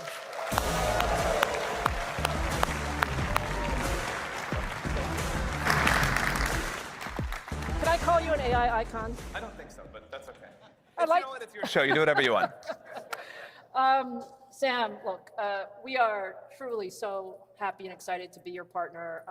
OpenAI has truly been at the center of the universe. Everyone listens to what Sam Altman has to say when it comes to Gen AI, and I think they just listen to ChatGPT at this point.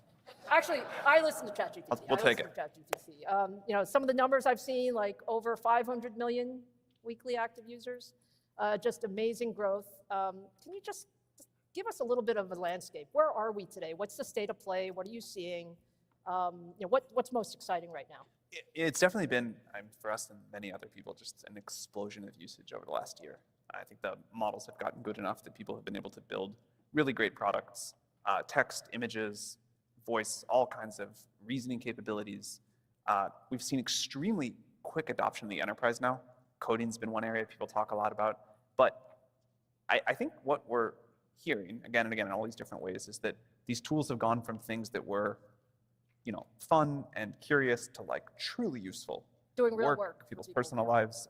And the fact that you can now like ask a system like Codex to go off and do some like work for you autonomously over minutes or hours, it's like pretty remarkable. Yeah, I mean, I think the key point that you said is really enterprises are seeing lots and lots of value. I think the other thing that's been amazing is, man, I mean, the rate and pace of what you guys are putting out, it seems like every week you have a new model. Workloads are just changing so fast. Like, what are you seeing? Like, how are things changing? And, most importantly for us, like, how are you seeing compute demands changing? I mean, tons have changed all the time, but one of the biggest differences has been we've moved to these reasoning models. So we have these very long rollouts where a model will go off and think about a problem and come back with a better answer, or like in some cases like a whole PR ready to go. But this has really put pressure on model efficiency and long context rollouts. We need tons of compute, tons of memory, tons of CPUs as well.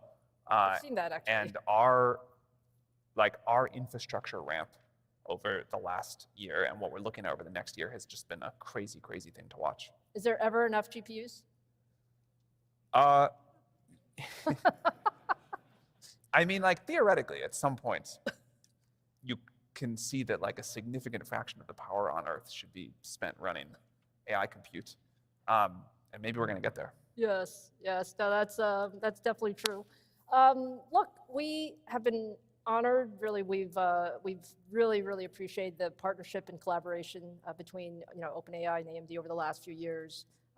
Working together in Azure, working on some of your research stuff, and particularly the deep design on MI450. I think you guys were really early in just some of the important insights. Can you just tell us a little bit about how that's evolved and sort of like how we can do more for you? It's been amazing working with you all, obviously, and we're already running some work on the 300X, but the MI450 series, I think, and the work we've been able to do there is you've worked on that over the last couple of years, and we're very grateful for listening to our input. Hopefully, we'll be a good representative for what the industry as a whole needs. But we are extremely excited for the MI450. The memory architecture is great for inference. I believe it can be an incredible option for training as well.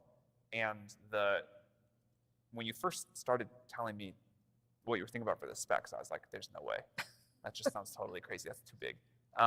but it's really been so exciting to see you all get close to delivery on this, and I think it's going to be an amazing thing. Well, first of all, thank you for saying that. I appreciate that very much. One of the things that really sticks in my mind is when we sat down with your engineers, they were like, whatever you do, just give us lots and lots of flexibility because things change so much. And really that framework of working together has been phenomenal. Now, Sam, look, this is a moment here where we have lots of folks in AI wanting to know, what's next. So help us with big picture. Like, what do you see in the future? Perspective on where things go. How do the workloads evolve? What happens with quote unquote AGI, and really, how do we as AMD and we as the computing industry kind of help enable all of that for you? At the beginning of the 2020s, we didn't kind of have AI as we think of it today yet. We had a bunch of other systems, but that was still, the pre-GPT-3 era, just by a little bit. And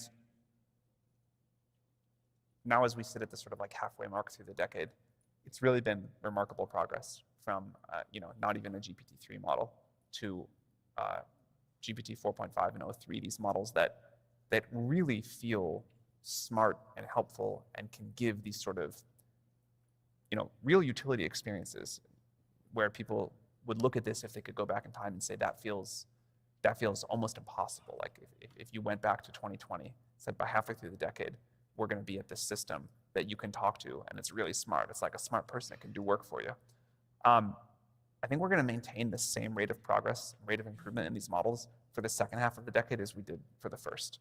I wasn't so sure about that a couple of years ago. There were new research things to figure out, but now it looks like we'll be able to deliver on that. And so if you think forward to 2030 and the systems that we can have, these systems will be capable of remarkable new stuff. Novel scientific discovery, running extremely complex functions throughout society, and things that we just couldn't even imagine as possible before. To get there, to be able to deliver on this, it's really going to take, these are huge systems now, very complex engineering projects, very complex research. And to keep on this curve of scaling, we've got to work together across research, engineering, hardware, how we're going to deliver these systems and products. And this has gotten quite complex. But if we can do on that, if we can deliver on that, if we can drive this collaboration across the whole industry, we will keep this curve going. And so we're tremendously excited about the work that we're doing with AMD and what you all are going to deliver to, we'll keep delivering great models.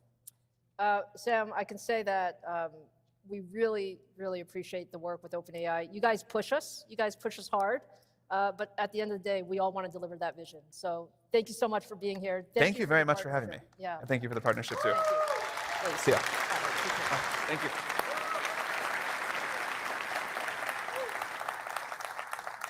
All right, so as you can tell, we are super excited about what MI400 brings to the market. There are lots of active customer engagements already. This is about really co-optimizing together, but it really doesn't stop there. We're already deep into development of our 2027 rack that will push the envelope even further on performance, efficiency, and scalability with our next generation Verano CPUs and MI500 GPUs. So lots and lots of stuff to come from AMD.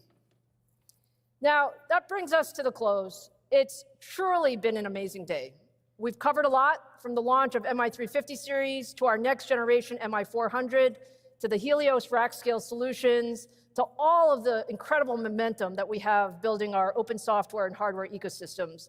And I really want to say a big thank you to all of our partners who joined us today on stage. There are a number of partners who have helped us with putting together this event. There are a number of breakout sessions I hope you guys get to later on in the day. And hopefully, what you've gotten from today is that we're moving faster than ever before to deliver the best AI solutions for the market. But let me just end with a few personal thoughts. When I think about this past year, it's really redefined what progress in AI looks like. It's really moved at a pace unlike anything that we have seen in modern computing, frankly, anything that we've seen in our careers, and frankly, anything that we've seen in our lifetime. We in this community, I call this community the AI ecosystem, we're really at the center of everything that matters. And isn't that just an incredibly phenomenal place for us to be? I think of it as a journey. I've always said, this would be a journey, and I'm incredibly proud of how far we've come. But more than that, I'm actually really proud of how we're bringing together the technology, the talent, and the partners needed to make AI more powerful, more accessible, and more useful for everyone. The future of AI is not going to be built by any one company or in a closed ecosystem. It's going to be shaped by open collaboration across the industry. It's going to be shaped because everyone is bringing their best ideas, and it's going to be shaped because we're innovating together. So on behalf of all of us at AMD, we look forward to changing the world with you together. Thank you for joining us today.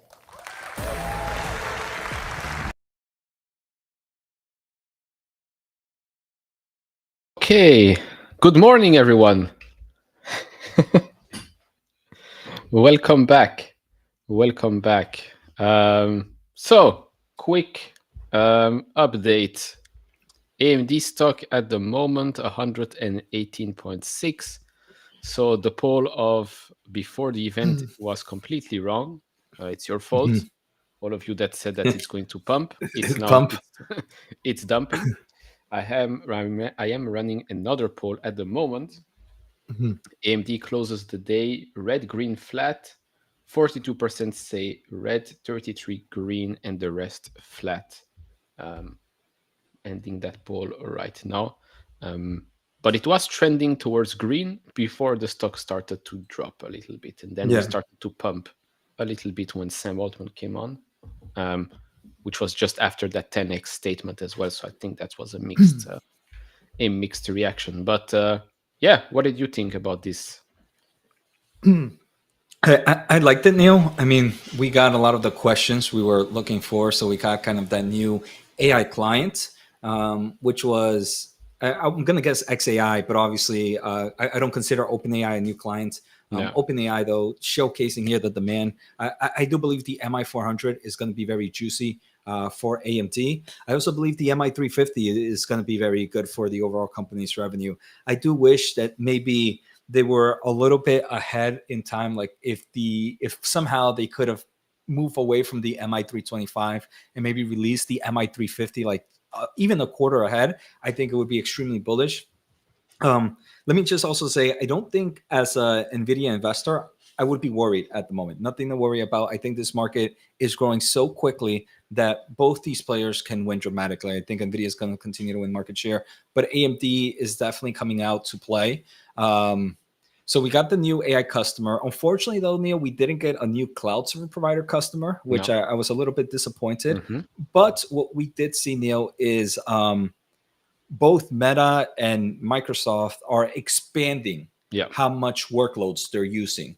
So Meta talked that they're using AMD GPUs now for recommendation systems as well, outside of just inferencing on Llama. They're using it for recommendation workloads as well and some other things. Microsoft showcased that they were using it for a lot of inference workloads from Copilot. They're also even using it for training. So that was good. With regards to old customers, Oracle, yes, and Oracle talking about kind of these scale clusters and these gigawatts power clusters. So that was also pretty bullish, and that they are expected to run the big cluster within the next 2 months, right? Within the next 2 months. So it kind of gave us the answer that the MI355 is shipping. They mentioned it started shipping actually earlier this month and will be available Q3 by a lot of these cloud server providers. Let me just kind of take a closer look at some of the other notes that I have, Neil. And I do believe a lot of that Oracle number is at 27,000, which is a bit less than the 33,000 or so that they committed, that is said before, but at 27 that are going to be live at first. That doesn't mean that the rest is not coming up. So I think that's an important thing to mention. It might be you're saying it might be more of just a delivery issue for that quarter opposed to an actual changing of plans.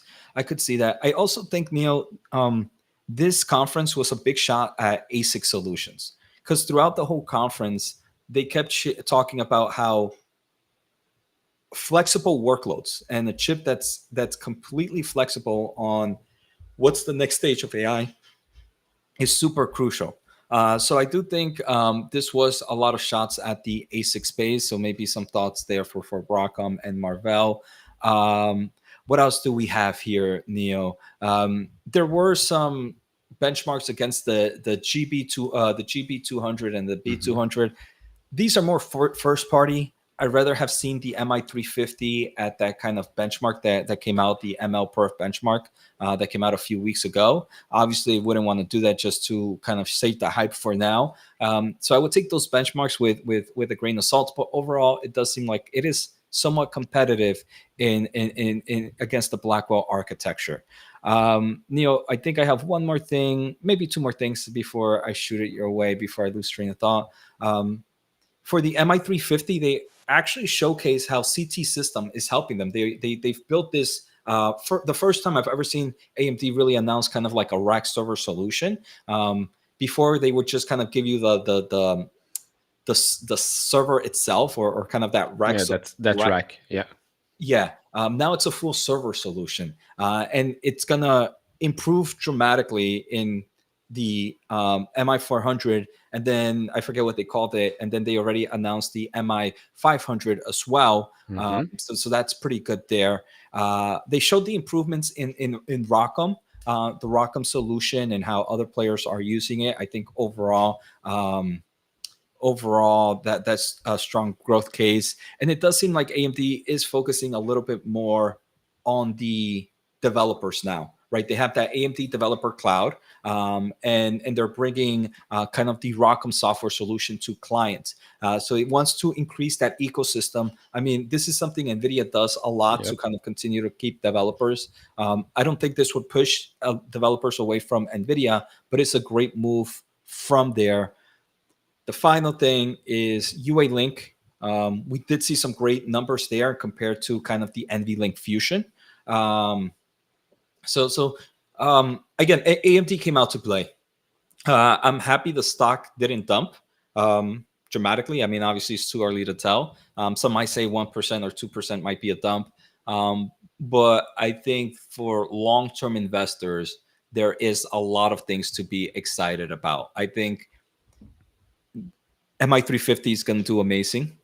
I think MI400 is going to do amazing. And again, it's weird that I own both AMD and NVIDIA right now, but I do believe this AI market is so massive that you can't have one winner. At the end of the day, though, again, I would not take anything out of NVIDIA from this presentation, but I will give a lot for AMD. And the market is that big that I can safely say stuff like that.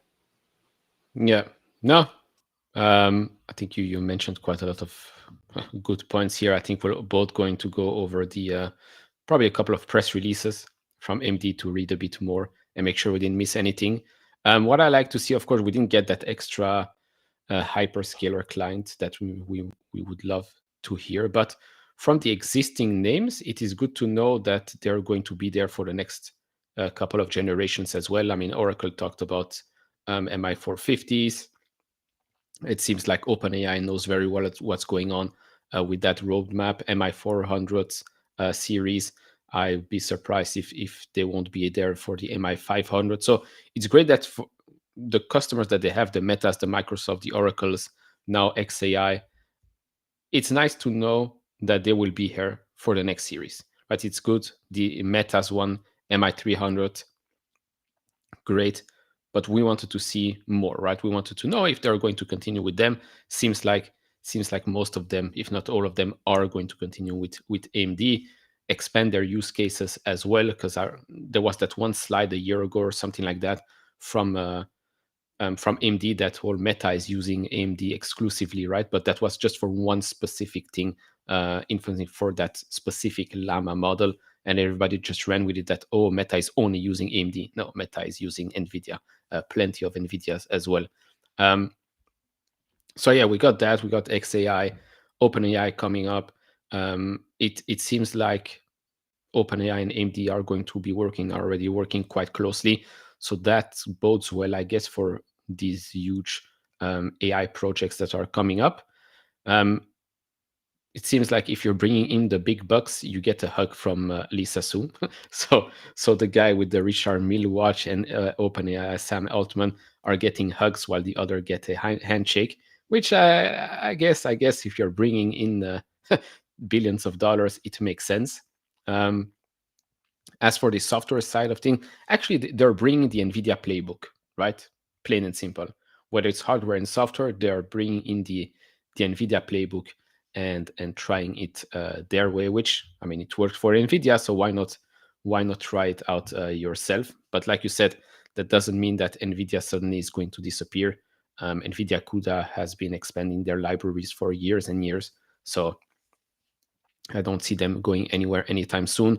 But it's pretty clear to all of us that the demand is there, quite a lot of demand. And so me and you actually, as and probably many of us here, we're not buying AMD because we think it's going to replace NVIDIA. We're buying AMD because we think that AMD will become much bigger in the future than what it is today. NVIDIA can still stay number one, and AMD can still be worth $500 billion in the future, if not more. That's what a lot of people need to understand, especially from our point of view, that this is very clear. So yeah, it's true that for a large part of that presentation, it was pretty boring. But remember, this is a developer conference, not an analyst one. So yeah, we might not have gotten everything that we wanted. The stock is not dumping or soaring. There is this fly here that just doesn't want to go away, but okay. Even the fly wanted to hear something. But yeah, stock is up, down what, 1-2% or so. It's not dumping. It's back to prices not seen since a couple of days ago. Plus, we might see a better reaction tomorrow, just like Google I/O.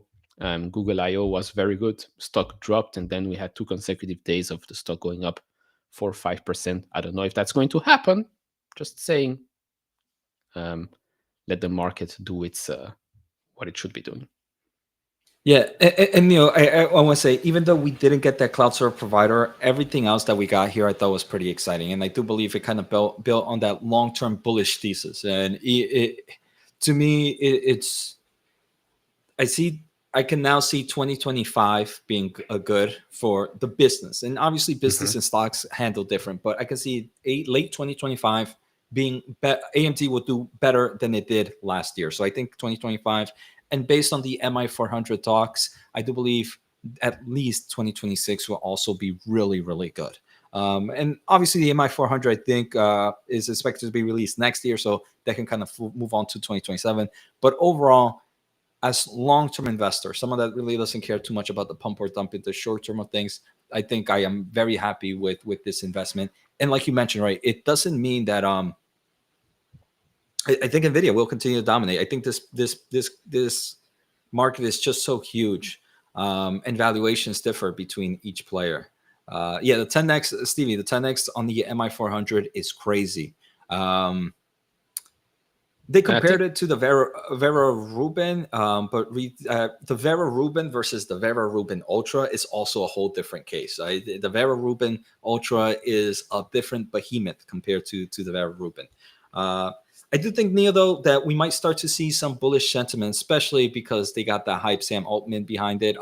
At the end, I think that might excite some analysts to maybe bring some bullish sentiments either today or tomorrow or later next week. Yeah, I mean, it's also quite nice to know that in the next quarter, because the quarter we're in right now is ending pretty soon, we are going to have already the MI350, I guess, impacting that quarter a little bit. Not much, but a little bit. Well, we should have it for some this quarter, right, Neil? A little bit this quarter too? No, I'm talking about the quarter now that is ending in... Oh, okay, yeah. So, yeah, we should... Okay, yeah. Because this ends this month, right? I think it should end this month. So they have so we're going to probably have a month or so of that impacting the results. But maybe this could give them the confidence to actually give us the guidance for the year for AI revenue. But I agree. I think the MI400, which probably will be released 12 months from now, it's 2026, but it's not going to be January. It's probably going to be 12 months from today or something like that. Yeah, good question. MI450. I I mean, depends, right? If the MI400 comes out, let's say June 2026, MI450 also 2026, that's a bit quick, I guess. Yeah. And with the MI450, Neil, I think they talked about it. It's very interchangeable between the MI400 and the MI450. Lisa wanted to make sure. So it's not like, it doesn't seem like it's two different products too much. Pretty similar how like the MI350 and the MI355. And Marvy's saying quarter just started, bro. I don't know. I think their quarter just, even though earnings might have just happened, but the quarter is still. Yeah, no, Q2 is ending end of June. Yeah, AMD stock Q2. Q2 calendar. Yeah. Yeah. No. Q2 in the world is ending at the end of June. Yeah, but fiscal quarter 2 is also very similar to calendar quarter 2 for AMD. Yeah.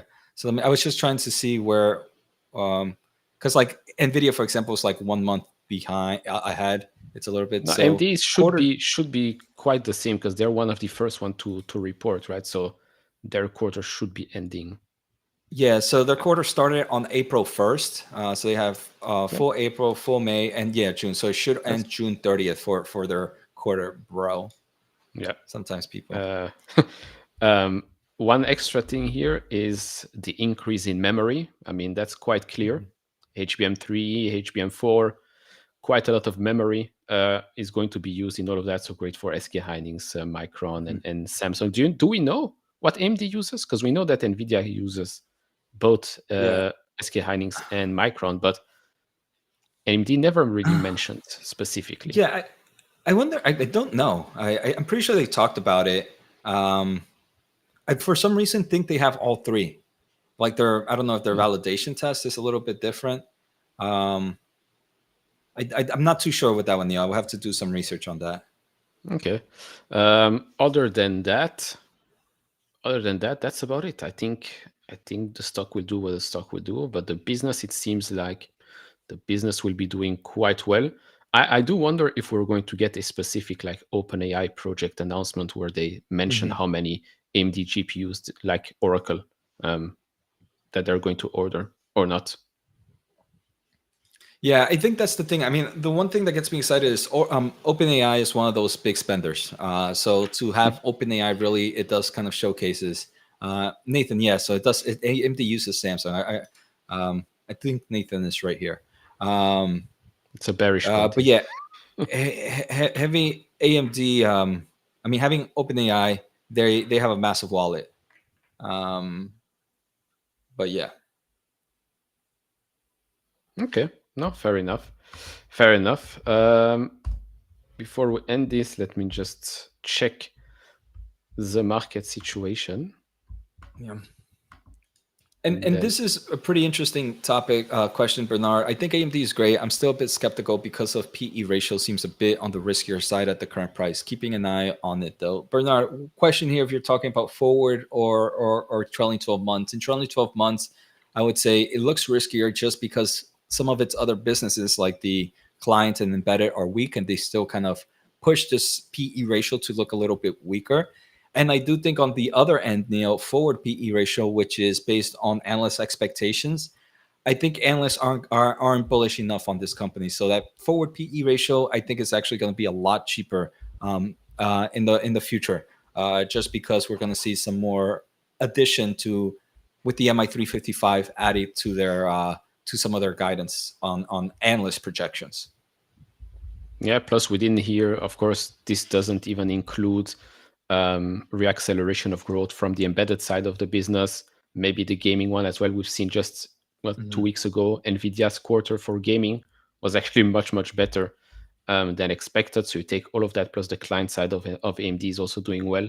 So you take all of that into consideration, and I think that forward PE is going to come down even more. It is already, what is it, mid-20s at the moment? Not sure where it's at right now, Neil. But if it is not mid-20s, it would be a high 20 for forward PE. Yeah. Yeah, if high 20s at most, I would say.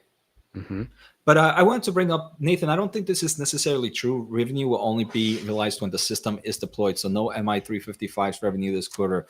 I mean, AMD is not building a computer itself. And like Supermicro, for example, whoever's going to be building these AI GPUs, they're going to order these chips ahead of time. So revenue for AMD is dependent on when the chip gets to whoever, the OEM and all the other players. Obviously, if let's say somebody buys the chips and they don't end up doing anything with them and not building servers to sell, that's not AMD's fault at all. So I would say, I don't think revenue for AMD is when the system is deployed. It's more of when that system, when that chip gets to the product that it's sending to. Yeah, I guess it depends. Yeah, like you said, I guess it depends what company, because there are definitely companies that only recognize it when the system is online, but I don't think that's an issue for AMD right now.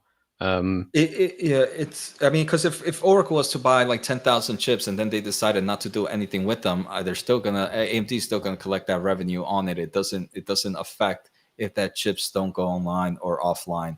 So it's when it's not like an ASML. Like ASML only recognizes when it is online, I think, which makes sense. Yeah. All right. 2-year forward P is 21, according to George. So thank you for that. We are under 120, which means we're under the 200-day moving average. On the daily, we'll see how it goes tomorrow, Friday. So first of all, thank you all for joining us for the last 3 hours, actually on the dot right now. We really appreciate it. Yeah, appreciate that a lot. Yeah, we have over 3,000 actually viewers across all platforms. So thank you all for joining. We really appreciate it. We're of course going to do this more and more. We will not be live tomorrow because tomorrow is Friday and we want our day off. But we will come back on Monday, 8 a.m. breakfast show. So see you all there. Jose, you want to close it out with thumbs up? Peace out. Close out. Yeah, that was my close out. Great success. And appreciate the brick gang for showing up here. I appreciate it a lot. Yeah, you can join us